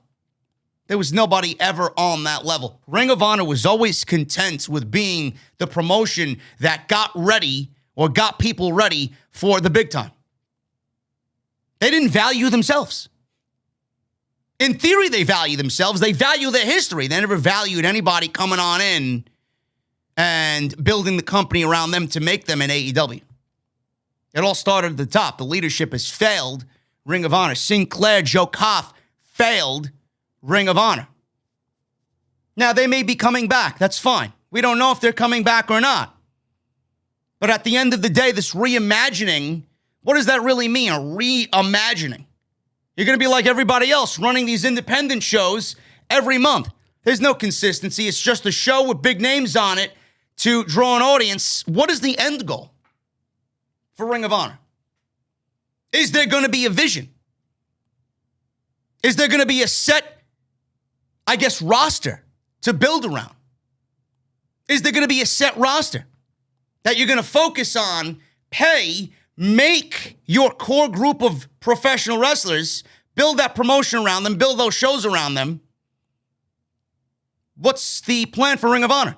If you don't do that, you're not going to give yourself an identity. Ring of Honor will be like every other throwaway promotion out there, and at that point, you're going to end up ruining all of your history and become a shell of what you used to be. It's like an aging pro wrestler who thinks he could still go out there and perform at the level he did 20 years ago. It's not going to be that way. Every promotion has its core group of people. GCW and House of Glory, I'm using as two examples. We got Cashflow Ken Broadway. We got Montekia. We got Evander James. We got Charles Mason. We got Main Event, Midas and Jay Lyon. We got Violet. We got Amazing Red. Nolo Catano. We got Smiley. We have all these guys. Joey Silver. We got all these different guys. New York Wrecking Crew. Blackman. We got all these guys. Chris Eaton. If you don't have a core group of people, what is your identity? GCW's got the Janellas of the world, and they got Nick Gage, right? And whoever else they really focus on as GCW guys. I'm not a big GCW guy, so, forgive me if I'm not mentioning names out there. Jimmy Lloyd. Those are GCW guys. Marco Stunt. He was a GCW guy before he went to AEW, before he hit the big time. They got their core group of people. What is going to make Ring of Honor stand out and be themselves, to give them their own identity? If you're going to be bringing in and paying people per appearance to put on great shows with no consistency, it's great. How long is that going to last? How long is that going to last before people get bored? House of Glory is reimagining themselves, too, in the post-pandemic era. It's going to be about consistency. Take a core group of people and build storylines around them, going from show to show to show. What is going to make Ring of Honor stand out? Ring of Honor had every opportunity to really take themselves to the next level. Now, I don't know what Nick Jackson wanted to do in the time where their days with Ring of Honor came up. I don't know what Cody wanted to do. I don't know what Hangman wanted to do. But if they wanted to build Ring of Honor and be a part of Ring of Honor and make Ring of Honor the biggest promotion outside of WWE, they could have certainly have done that. Did Ring of Honor, when that Madison Square Garden show ended, and they didn't have Cody Rhodes anymore, they didn't have the Elite, they didn't have Kenny, they didn't have Adam Page, they didn't have Cody, did Ring of Honor go out there and make a major play to keep all of them contracted to the company? Is what I want to know. It seems to me that they did not. As soon as that show was over, we were hearing whispers about AEW being formed. And the Elite and Cody going into business. All In happened. Then AEW got started. Tony Khan was the backer. Tony Khan's the man. He's funding AEW. This new partnership with Tony Khan and all of the Elite. Did Ring of Honor do anything to keep these prominent figures? As soon as they let all of the Elite go, Ring of Honor was on death's door. They were just waiting for the Grim Reaper to come and finish the job. And that Grim Reaper was COVID. Nobody knew COVID was going to happen. But as soon as those men walked out of the door, it was over. They put all of their good faith in the Elite. Then they had their partnership with New Japan. And who else was on that show? That is a real Ring of Honor talent. Once you let the Elite go, it was it. It was it. Nobody expected COVID to happen. COVID came in and finished the job. I don't want to hear that COVID was the reason Ring of Honor closed down. COVID is not the reason why Ring of Honor closed down. COVID finished the job due to Joe Koff and Sinclair's visionless future of Ring of Honor. I'm not using that as an excuse anymore. I'm not. You had every opportunity to be a force in professional wrestling, and you did not do it. Did he care? I don't know. I don't want to speak on behalf of him. But it certainly looks like from an outsider's perspective looking in, they didn't care. He didn't care. They got this partnership with New Japan. That Madison Square Garden show in 2019, it was a great night. It was the Bucks, it was Rhodes, it was Kenny Omega, all of the New Japan Pro Wrestling stars. They built those Ring of Honor shows. It had great buzz. It sold out Madison Square Garden. They didn't even give an offer to the Elite to stay and build Ring of Honor. And from that moment, it's the one moment that altered the entire history of Ring of Honor moving into the future. They had no plans for a live TV show. They had no plans for consistency. They were just content on being the feeder system for everybody else and living on the vault of content with these particular performers, whether it was in their past or moving on to the future. They were okay holding on to the hope of, hey, this person graduated from Ring of Honor. This is a Ring of Honor alum. Now we are the promotion that is giving WWE its future WrestleMania main eventers and AEW its future moving forward. Ring of Honor never wanted to be the promotion where everybody made a destination, a lifelong career out of. They never wanted their own Ring of Honor main event Hall of Famers. I don't like that mentality, man. That's a terrible way to look at things. Did AEW have a role in kind of aiding in the demise of Ring of Honor? Yes and no. Yes and no. Ring of Honor suffered because of AEW on the scene.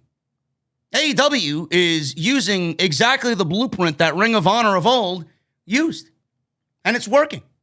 The only difference is they got Tony Khan in charge, who's got a fucking vision for the product, and they got a mega TV deal from TNT. Ring of Honor never had any of that. They had terrible leadership, and they didn't have any fucking TV deal. But who in their right mind is going to give them a TV deal when they don't have anything attractive for the TV rights deal? They let themselves down. AEW did have an impact on killing Ring of Honor. Not intentionally, but you can't blame AEW for having a vision and Joe Koff for not having one. Someone cares and someone doesn't. It's the tree of life. Nothing lasts forever in pro wrestling. Now, I genuinely feel bad for all the talent that was either contracted or was released from WWE and found themselves in Ring of Honor, like a Mike and Maria Kanellis, like an EC3. That talent is not going to have problems finding work at all. Jonathan Gresham's going to be fucking Cinderella on the free agent market. If you're a WWE, you'd be foolish not to look at the Jonathan Gresham. If you're AEW, I don't see how you don't fucking throw a boatload of money at this guy and put him in the ring with fucking Bryan Danielson. I don't get it. Or a CM Punk. I don't understand it. Brody King, a Danhausen, who's already having huge fan support for AEW to pick him up. PCO, the Briscoes, Jay Lethal, all these different guys over there. They're not going to find the top tier guys are not going to find it to be difficult at all to find work. The women's roster, I don't know what happens to the women's roster. They got a lot of talented women over there. Stardom is a thing. Women of Wrestling is just restarting up. They may use them, give them a platform. Impact is always looking for new women. That's their bread and butter, their women's division. WWE's always looking for new recruits. I don't know who in their right mind would want to go to WWE nowadays with the women's division the way it is, but it's always an option. They're always looking for new influxes of women. Most of that talent will find work. Some of them, they may not be that lucky. But they're lucky that the independents are rising up. The independent wrestling scene right now is as hot as it's ever been. A place like a GCW, a place like a House of Glory, a place like an MLW, a PWG, who is just now in the midst of starting shows again, on top of the two that they've already run. There's going to be a plethora of places for these people to go and work. And the spoils that a House of Glory and a GCW will have the pick of the litter of is immense. It's great. I mean, this is a make great situation for somebody like House of Glory. Look at all the talent that they could use and will open their doors to. Give these people a new lease on life, a new home to. Same thing with GCW, who right now is a hard number 3 in the world of pro wrestling, especially in the United States. It's WWE, it's AEW, and then a GCW. They're above an Impact right now. Impact would love to have some of these guys. Don't you think Impact would love to have a Jonathan Gresham or Brody King? The Briscoes? It's going to be a field day for some of these promotions who have the money to spend, who wants the name value and the name recognition. It's not all doom and gloom. Ring of Honor is going to come back. They're going to put on super shows whenever, TV tapings whenever. It's not going to be a big deal ever again. But they failed because of leadership. The people in charge did not want to see the show and the brand grow. They were content on where the show was. And when that time comes, because it always comes, the Grim Reaper comes for you all eventually. I just hope that you know the reason why the Grim Reaper is knocking on your door is not because of the talents or the lack of interest. It's because the leadership at the top didn't see the brand as anything more than an enhancement company. All you did was feed talent to all these other bigger promotions, and you didn't have any big plans for the talent there who found home with Ring of Honor, and you didn't have any plans to take the company to be a major player in this industry. Joe Koff and Sinclair failed Ring of Honor. Bray Wyatt. Actually, before we get on to Bray Wyatt, the tape library. Let me mention the tape library. Tape library says Alvarez is not being sold. WWE, I know, is going to make a major play for the tape library, but I don't see why they would need the tape library because most of their talent, most of their indie talent is being released, or the talent that they did acquire once upon a time from Ring of Honor, that type of talent is not really an interest in the company anymore. They're looking for homegrown, cultivated by Vince McMahon and Bruce Pritchard talent. The Ring of Honor library is probably going to be in the best hands of Tony Khan. Tony Khan said by the end of next year, right now it's in discussion. It's a thought. But next year, AEW may have its own streaming service. And don't you think Ring of Honor would be a welcome addition to AEW? Especially with that all-in show that featured all of the top talent from AEW right now, the Bucks and Cody and Paige, right? Don't you think Ring of Honor would be in the better hands of Tony Khan compared to Vince McMahon? Vince will only take it. Vince will only have interest in it to keep it away from TK. Tony Schiavone even said on the Unrestricted podcast, AEW will have a streaming service more than likely by the end of 2022. And with all that Tony Khan now that he has in his back pocket, adding the Ring of Honor library will just be the cherry on top of the cake.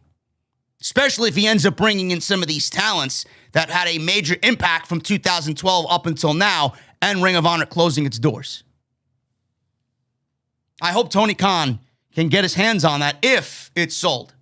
I don't know what Ring of Honor is asking for the tape library, but I don't think Tony Khan would bat an eyelash at paying Ring of Honor what they want, as long as it's a decent price for the tape library. Everything has a price. Ted DiBiase said it best. Everybody has a price for the $1 Million Man. There's nothing money can't solve. If Ring of Honor wants to sell it, which apparently by the reports, they have been actively trying to sell it for well over a year, that just means the right person didn't come along. The person that wants it and needs it didn't come along. WWE clearly didn't have any value if that's the case, and I'm going to keep a close eye on that. They didn't have any fucking interest in it if it was being sold, or at least the interest from Ring of Honor to sell it was there for well over a year. Now you mean to tell me WWE's going to come out of the woodwork and want the Ring of Honor library when it's been on sale reportedly for over a year? Yes, conveniently now when Tony Khan throws his name into the fucking hat about buying the Ring of Honor library. Then you know what their intentions are. Tony Khan needs to get that tape library if it's sold. Just buy the whole fucking promotion. The ideas are there. I think it's going to go to TK. When the time is right, TK will buy it. Bray Wyatt. There's not a lot on Bray Wyatt, but Bray Wyatt right now is trending, and Bray Wyatt right now, his name is being talked about for a possible wrestling return. Bray Wyatt seems to want fans to know he's returning. As of today, actually, he is a free agent, able to talk to whomever he wants. Between a tweet he posted reminding everyone he's got 2 days on Thursday before his non-compete expires, and a few other posts that he teased with something big coming, even his friends are getting in on the action and tweeting about what might be next for Bray Wyatt. Among those offering hints for fans is Jason Baker. Baker is a special makeup effects artist for film, TV, and commercials, and he's well known by wrestling fans for helping Wyatt come up with the concept of the Fiend and the Fiend mask. Baker tweeted a photo of himself and Wyatt together recently in Los Angeles, and the hint seems to be that the two are teaming up once again. What they're working on and what they're talking about is up for debate, and it seems to be Baker wants fans to speculate. He said, and I quote, "Just another day at the office with at WWE Bray Wyatt. Baker and Wyatt could be working on another design. They could be working on a short film, readying his promo return package with his new character. Who knows? He's a makeup and special effects artist. Maybe Bray wanted him there to help with the production of whatever he's planning on releasing when the time is right. We don't know. Bray's in Hollywood. That doesn't mean he's going to be auditioning for the next fucking big feature film that's set to theaters. He's not that type of guy. He's there doing return Wyndham work, and that is it. So he's working with Jason Baker, and all of that is known that Baker and Wyatt are a team. Baker helped design and paint Wyatt's most recent Fiend mask, one also supervised by legendary artist Tom Savini. Baker also worked with the Fiend at WrestleMania 37. Logically, the assumption would be that Wyatt is not teasing something with WWE, and clearly he's making a return to pro wrestling. It will be with either Impact or AEW. A lot of the indication states that he will be with AEW. It doesn't make much sense to promote a return to WWE if you're free and clear from the 90-day, which he competed, or he had a non-compete for 90 days. Why would he go back to WWE after tweeting about his freedom after 90 days? He also changed his Twitter handle and removed the WWE tag from his account, and now he's just Wyndham. Now he's just Wyndham. At Wyndham6 on social media. As for whether or not that means AEW is in the mix, AEW President Tony Khan did say that he has not talked with Wyatt about coming on board. But he did say that he'd be interested in speaking to Wyatt when the time is right. Tony Khan's not going to go out there and reveal plans for what he wants to do or who he wants to bring in. He could not talk to Wyatt until today, actually. And being that his 90-day is up, I'm not surprised or would not be surprised to hear that Tony Khan has now contacted Wyndham or vice versa. So this is just the beginning stages of what is going to be a long week or weeks of speculation and regarding where he's going to show up, what he's going to look like, where he's going. So he's coming back. I'm pretty confident he's going to be with AEW, and I'm pretty confident that we will see the next integration, the growth of The Fiend in some way, shape, or form. It's going to be a very interesting side of the wrestling spectrum, for sure. The last 3 months here are looking to be something that's going to be ending with a bang. He's the biggest free agent out there. Again, I'm not saying he's going to be a difference maker, but someone like that will not be on the free agent market for long.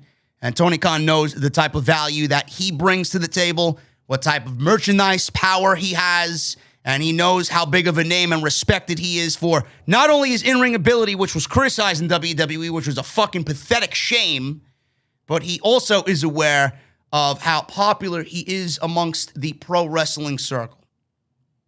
Tony Khan is not an idiot. And I'm pretty sure that he's got people in his ear, the Bucks, Matt Hardy, Cody. Wyndham's worked with Cody's family. It's just a perfect fit. It's going to be a perfect fit for Wyndham to go to AEW. When that happens, we could see it a full gear. We don't know. We don't know. Only time will tell, but I'm confident that he will end up in AEW. SmackDown. Ratings are in for the post-Crown Jewel show. Friday's show averaged 2.249 million viewers. The week before, the show was on FS1 because it was preempted. 866,000 viewers on FS1. 18 to 49 demo. The show did a 0.58, up from a 0.24 on the FS1 show. The episode featured Brock Lesnar, Drew McIntyre versus Sami Zayn, Mansoor defeating Ali again, Happy Corbin versus Nakamura again, Shit Row making their debut. That's Isaiah Scott and Bottom Dollar in action. But the whole Brock Lesnar Roman Reigns thing took about 35 minutes of the first hour. This is following Crown Jewel, mind you. WWE worked with a short staff, apparently, and they wanted to put in as little creativity as possible. But the show was generally awful. Generally awful. That's the vibe I got. But it did a 2.249 million rating on Friday night. So I guess people who were interested to see what happened at a Crown Jewel or what came out of Crown Jewel, which in itself was a good show. Crown Jewel was a good show. I even admitted it was better than WrestleMania and SummerSlam. So I guess people were interested in what happened on that Thursday night. Roman Reigns and his Universal title run. There is news on Roman Reigns and where WWE wants to go now that Lesnar is indefinitely suspended for his actions on SmackDown. According to WrestlingNews.co, WWE wants to take this a step further and doesn't want Reigns to be the top star, or they want him to be the top star, but just not, to be the only top star on the current day roster. The site is reporting that WWE is looking to build Roman Reigns as the greatest of all time. Now, that last line might not have made any sense. It kind of indicated that WWE wants Reigns to be a top guy. They don't want Reigns only to be the top guy, but they want Reigns to be the greatest of all time. The process of moving towards that goal began on Friday's SmackDown when Reigns called himself the greatest of all time during his promo before Lesnar came out and destroyed everybody. The process that they're going with is the greatest of all time, and part of the plan for the greatest of all time is for Reigns to break the longest reigning Universal Championship record in WWE history, which is currently held by Brock Lesnar. Reigns' ongoing reign right now is at 420 plus days, while Lesnar's record is 503 days when he held it from April 2017 until August 2018. Lesnar is not again scheduled for WWE until the Royal Rumble, so the storyline suspension he received on SmackDown this past Friday serves as the storyline explanation for his absence until the Royal Rumble, where he's probably going to challenge Roman Reigns for the title, whether it's at the Royal Rumble or if he wins the Royal Rumble and goes on to WrestleMania to challenge Reigns again, which at that point, he should lose that match as well, but this time clean and not because of a fuck finish due to Paul Heyman. Or maybe we do the match at the Royal Rumble and we get Drew McIntyre winning the Royal Rumble and he goes on to challenge Roman Reigns, and Roman Reigns goes through not only Lesnar, but McIntyre in the beginning half of the first couple of shows in 2022. Royal Rumble, the Saudi show, and then we go to WrestleMania and Reigns will have slayed Lesnar and McIntyre before we even get to the summer, which would be a great thing. I'm not having Reigns lose this championship unless you have a young, up-and-coming superstar with believability and is legit to take the title off Roman Reigns. Otherwise, what are we doing here? Why are we having Reigns hold the title for 500 days only to drop it to Brock Lesnar and wipe away everything? Does Lesnar need Reigns' streak? Are we building up some young up-and-coming Brock Lesnar? I don't get it. This is an ample time to start planning the future. Lesnar is not the future. I just have a feeling I will have a meltdown when Lesnar wins that championship and everything is ruined that you've worked so hard on with Roman Reigns. Oh, but JD, Roman Reigns doesn't need the championship for the match with The Rock. Yes, he does. Yes, he does. How could you claim to be the head of the table without the reason why you're the head of the table? The Universal Championship. Lesnar will be gone in a year and a half. Again, he'll sit home for fucking 12 months, negotiate his deal, and sucker more money out of Vince McMahon. You're going to waste all of what you did with Roman Reigns on that? Meanwhile, you got an Austin Theory. You got a Walter. You got a Damian Priest. You got a Braun Breaker. I don't recommend any of these men and women. These up-and-coming men. Nobody's legit. I can't picture anybody in the women's division either that's even close enough to where Becky Lynch is, or Charlotte, or Sasha. WWE has done nothing to create new stars. It's like they're afraid to push a Toni Storm or Tegan Nox or Shotzi Blackheart. Same thing with the men. Austin Theory's great. Braun Breaker is going to be great. But WWE doesn't have a hand in building the future here. As far as I'm concerned, Roman Reigns may hold that championship for another 2-3 years minimum. Otherwise, what are we doing here? I don't get it. Lesnar does not need to beat Reigns in any sense of the word. So I'm looking at you, Fox. Don't even ask for it. Doesn't make any sense. Speaking of the women, reason I mentioned the women. Sasha Banks says WWE Women's Division is the best it's ever been. Yes and no. Yes and no. She spoke to Graham Matthews of Bleacher Report. Sasha talked about the current state of the women's division in WWE. She stated that the women's division is the best it's ever been. I quote, "I feel like we've been knocking down every door that's been closed in front of us. If they keep making more doors, we're going to keep knocking them down. The WWE Women's Division is the best it's ever been. I think it's the greatest of any era from top to bottom, and I can't wait to see what the future brings, even from NXT 2.0. To see how many women are down there from when I first started. There was only a group of 8, and now there's maybe a group of 30. Just to see the growth from then to now is so beautiful." This is a very clickbaity-like title from Bleacher Report, but the thing is, Sasha means that it's the best women's division ever in aspect of sheer talent. That's it. And I absolutely agree with her. She doesn't mean it's the best it's ever been because of what we see on TV. Because right now, that's probably the worst it's ever been and the worst it's ever looked. Sasha is clearly talking about the sheer amount of talent that the women's division in WWE possesses. I hope she knows that they're not being used to their maximum potential. But I do agree with her 100%. The latest on Hit Row. Shit Row. On SmackDown.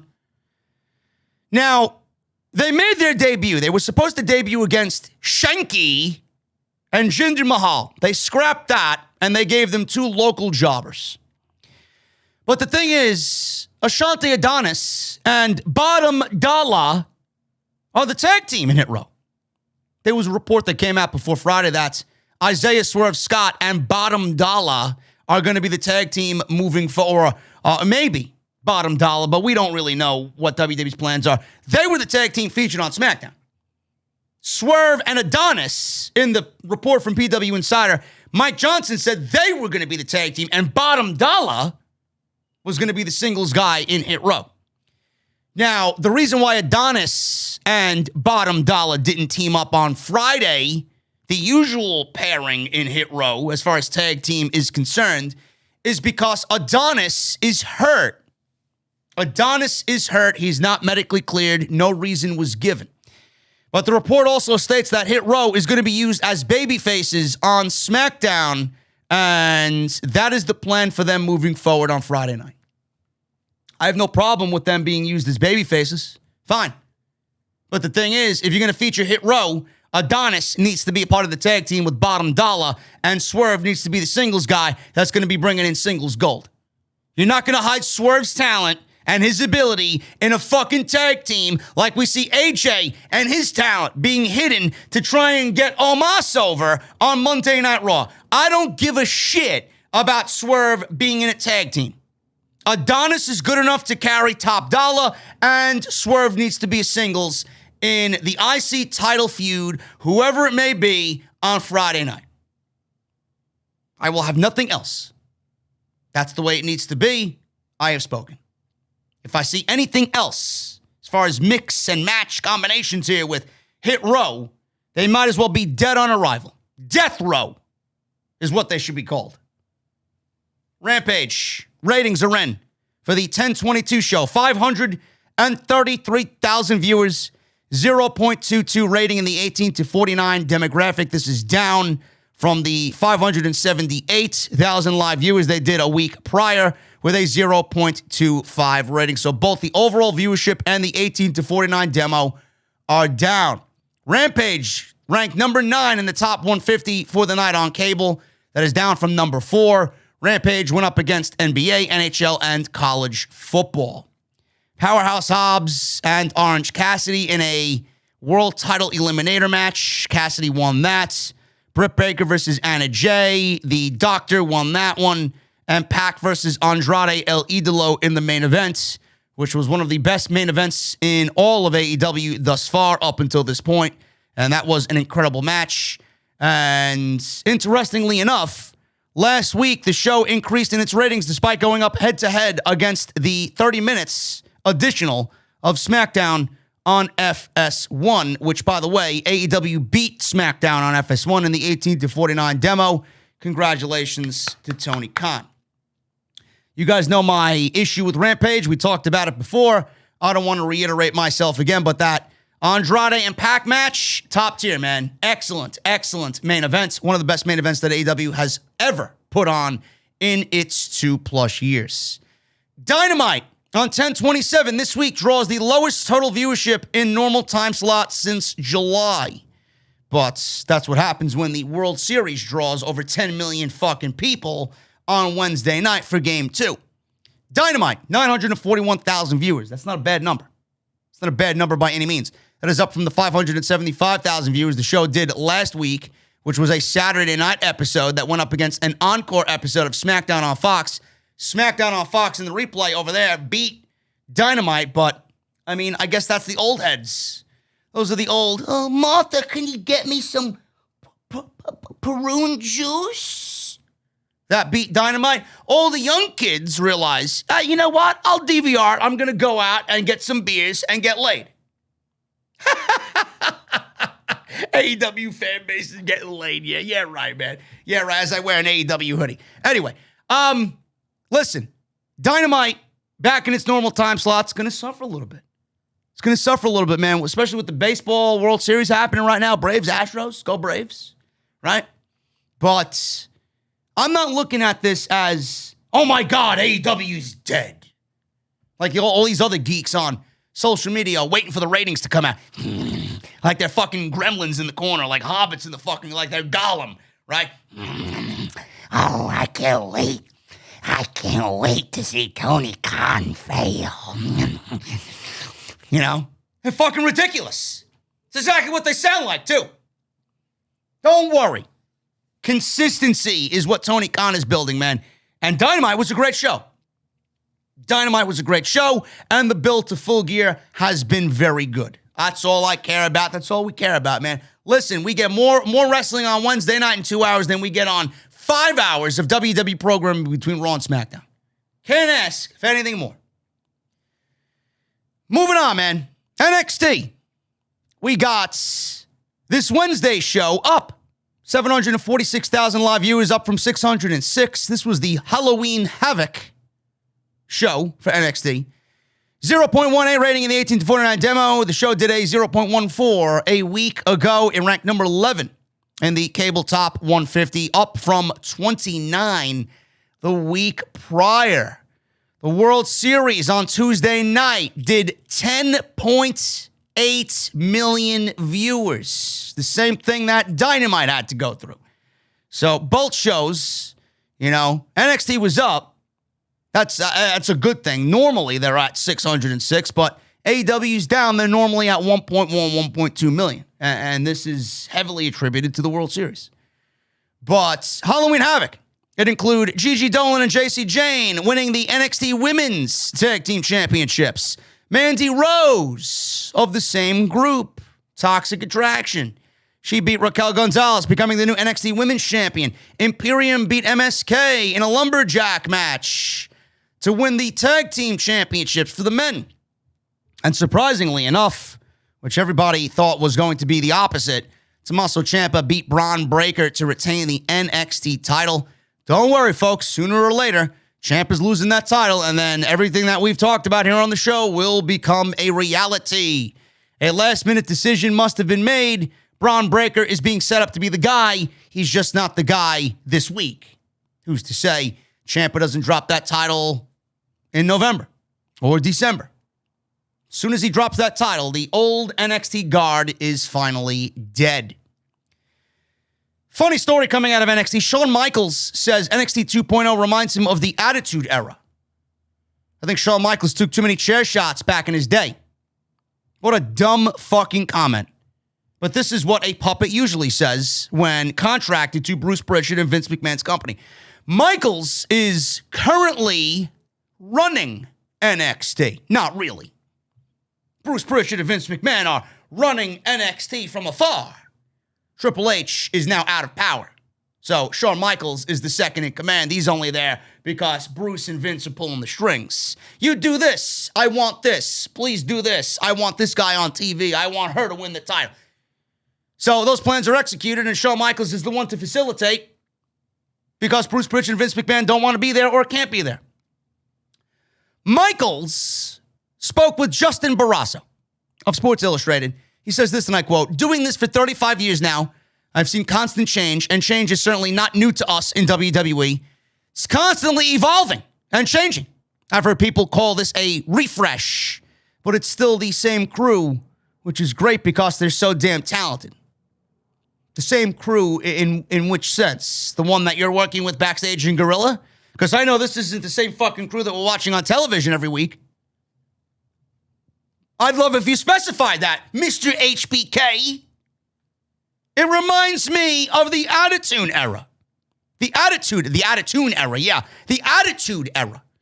We had the same roster the day before the Attitude Era started, and I still remember Vince coming into the locker room and making that speech, inspiring us and making us hungry for the future.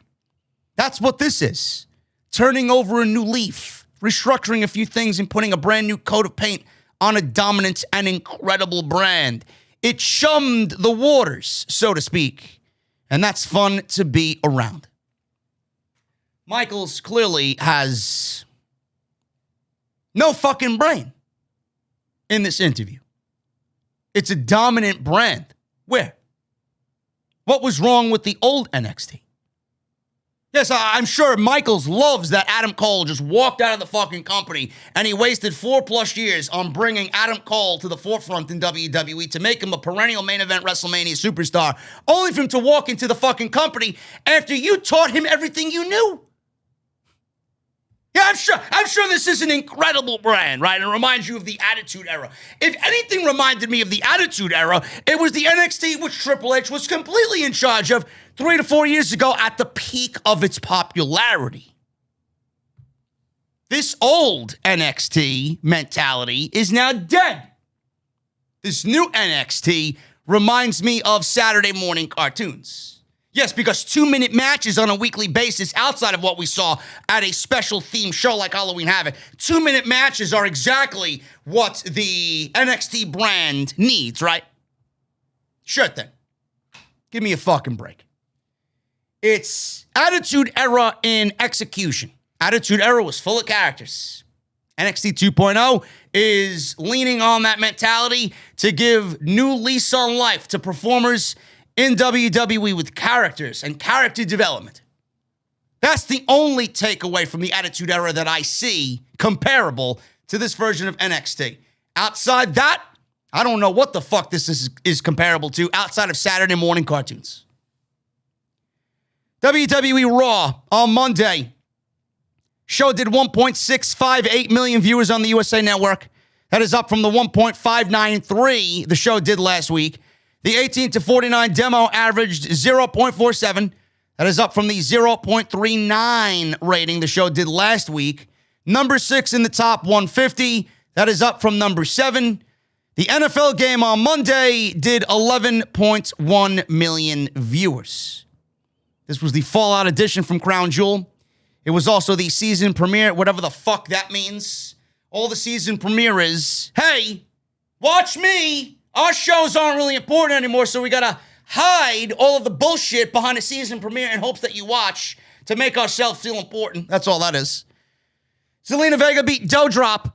Keith Lee versus Cedric Alexander. Keith Lee claws his way to Monday Night Raw.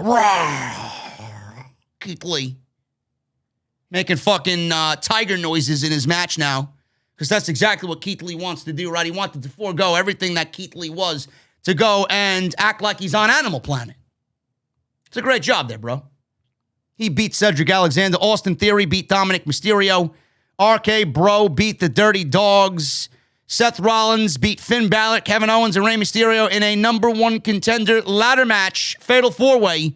He's now the number one contender for Big E and the WWE title. So glad we came up with this conclusion now, while Big E needs to worry about Survivor Series and the Universal Champion, Roman Reigns. But sure, make Seth Rollins the Universal or the WWE Champion number one contender. Great.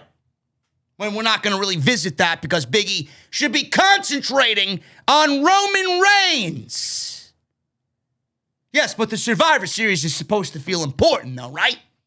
Not one iota of a Survivor Series build on Monday Night Raw. Goes to show you what WWE thinks about their upcoming show at the Barclays Center. Raw was terrible.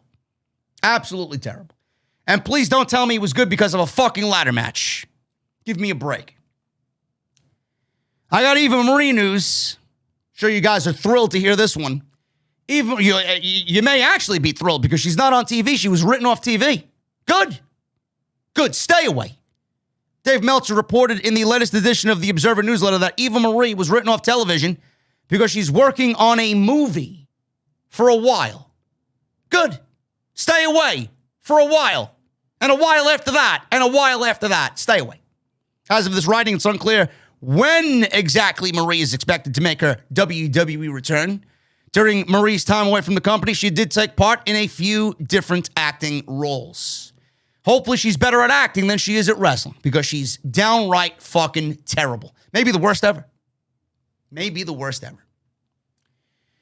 And finally, guys, we got a couple stories on Bearcat Keith Lee. Oh, but JD, Keith Lee chose his own name. He chose it after Bearcat Wright, man. Yeah, sure he did. Sure he did. And I got Tony Storm waiting in my kitchen downstairs, ready to cook me a hot meal before fucking SmackDown and Rampage tonight. Sure thing. Keith Lee recalls, yes, because he came up with the Bearcat name, right? Keith Lee recalls Triple H trying to keep him in NXT as long as he could. Imagine that. Yeah, but Keith Lee, he's fantastic on the main roster. He's having a great time on the main roster. Why would Triple H want to keep Keith Lee in NXT? Why? Because Triple H knew exactly what future Keith Lee was going to have on the main roster. And Keith Lee said, please, Paul, I don't want to bear claw my way to Monday Night Raw. Please. Keith Lee probably called Paul the next day. You remember that meeting we had? Listen, boss man, they changed my theme music. Can I come back? They put me in a fucking skirt. They put me in a singlet. They ruined me and my in-ring style. First person that he was on the phone with after that night one debut was Paul Levesque, crying. I miss NXT, please. I want to be with Bay Bay and Super Shredder over there, please. Keith Lee recalls Triple H trying to keep him in NXT as long as he could. Revealing when he found out he was headed to Raw, Keith Lee said this. And he was interviewed by that emo fuckface fucking loser who probably listens to Blink-182 and Good Charlotte rocking out down some fucking Los Angeles freeway fucking emo fuck over there for for Fox. You know his name. What's his name? I can't fucking figure his name out. He's a fucking asshole. Anyway. You know who he is, right? Well, what's his name? Fox, fucking shill, right? Anyway, he said this, and I quote, "Not long before, bud. Not long before. It was kind of like the match was coming up with Cross, and in passing was mentioned. It was like casual. Once this is done, you're going to one of two places. We don't know yet." Triple H said one of two places. Yeah, Raw or catering. Which one you think Keith Lee ended up in? We don't know yet. All right, let's make the most of this and try to have some fun on the way out and cut loose a little bit. I definitely could have spent more time there, without a doubt, without question. Let's be honest, I had not long won the NXT title, and what, maybe 6 weeks time before it was, you gotta go. The reality was, as I understand, the main roster had been wanting to bring me up for a while, and it was Triple H trying to keep me for as long as he could. Time was running out, and some things are out of our hands. For me personally, I'm always looking for another challenge, so going to the main roster, it's like, okay, now I get to see where I really stand. Oh, you ain't kidding, man. You ain't kidding. I think a random no-name guy doesn't step up with Roman Reigns and Seth Rollins at Survivor Series and have the crowd firmly on his side without having something. In my personal opinion, I have everything I need. I have it. It's at my disposal. I don't think that happens. I don't think the situation at the Royal Rumble with me and Brock happens. I don't think you hear 42,000 people going nuts for a guy that has nothing, right? The only thing that matters as far as I'm concerned is that it doesn't matter what Keith Lee is or who Keith Lee is. What matters is Keith Lee's connection with the people. No matter what happens, anywhere, anytime, those people are going to have something to say, and I'll be forever grateful for it. End quote. Keith Lee sounds like he's reminiscing on times that clearly WWE let pass him by. He realized that his window is now closed, so he's reliving the moments that should have been moments that propelled him and did not. Because Vince wanted to change everything that he was because he came from a product that was led by Paul Levesque. He worked a indie style that had to go. Now he's working a Mark Henry style, doing roar in the ring. And he's got Bearcat written on the back of his fucking basketball trunks. And he's got purple bear claws over his singlet. Yes, because Keith Lee wanted this, right? Keith Lee is a puppet. He is being controlled by an out-of-touch 76-year-old man that doesn't know what the fuck to do with Keith Lee. All this 76-year-old senile fuck needed to do was listen to the fans on what to do with Keith Lee, listen to the fans on who to put in the ring with Keith Lee, and they failed. They failed. Now Keith Lee is finished. But I got all the geeks telling me on Instagram and all the geeks on fucking Twitter, oh, but he chose this name, man. He chose it to be an homage to Bearcat Wright. Why don't you go fucking Bearcat yourself in a fucking litter box somewhere and shut the fuck up, you internet geek. Keith Lee said it himself, and I quote, yeah, Vince has been quite hands-on. Honestly, that's something I need because I want to know what he wants as opposed to making a guess or some sort of estimation, a hypothesis, or whatever the case may be. If I know what he wants directly, then it makes it that much easier to give him what he's looking for. He's the man. He runs this. And if he wants a specific thing out of one of his talents, then the job is to give him what he wants. End quote. No, but please continue to tell me how Keith Lee chose his name Bearcat from Bearcat Wright. Sure then. Just like how Keith Lee had to change his fucking music, right? He had nothing wrong with his original NXT theme. They give him some generic theme, only to go back with Def Rebel and record vocals for a new theme, only to have that theme song change, and now he's got something that resembles something on fucking Planet Animal or Planimal Planet. Are you fucking serious? Give me a goddamn break with your bullshit, man. You people don't think. Everybody in WWE is a puppet unless you're one of the elite players there. You think Keith Lee's gonna get the same fucking privileges as Edge or Roman Reigns? This guy is a fucking small speck on the grand wheel of WWE. They're gonna give Keith Lee a say in anything? They changed this guy's entire fucking being. This guy doesn't resemble anything that I used to know. They changed everything about him. All you had to do was send him out there and have him beat Keith Lee. Now he's a product of the machine, and the product of the machine creatively is the worst it's ever been. So as a product of the machine, Keith Lee is going to be a product of failure. He'll never get over with this. The crowd reactions when he came out, dead. Dead. Why? Because he's had 3 theme songs and 3 different fucking character iterations that nobody knows who the fuck he is anymore. All I'm waiting for is the time his contract's up, when Tony Khan gives him a call and he's doing what he usually does as Keith Lee on a major network for the second biggest promotion in the world, and he can finally get back to being what brought him to the dance. Guys, I'm getting out of here.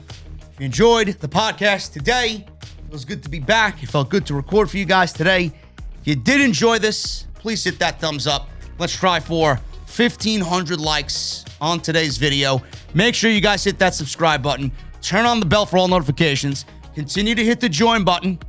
Become a member of the VIP room right here on Off the Script. Make sure you guys go out and get the new app that I just downloaded. That is Sound App 75. Available on all mobile devices. Go have fun with that. Go prank your friends. Go prank the trick-or-treaters. If you guys are live streaming like I am and you guys want easy access to some sound clips to make your show a lot better and funny, Sound App is the easiest way to do that. So go and download that today and use the link down below that I've provided for you. And make sure you guys go out and check out all the other content on the channel that you might have missed. Everything you need is on the homepage, including last night's SmackDown and Rampage coverage right here on Off the Script. Follow me on Twitter at JD206. That's Twitter and Instagram. And again, please hit that thumbs up and hit that subscribe button down below. Become a member of the OTS family. Guys, I'll see you back live on Monday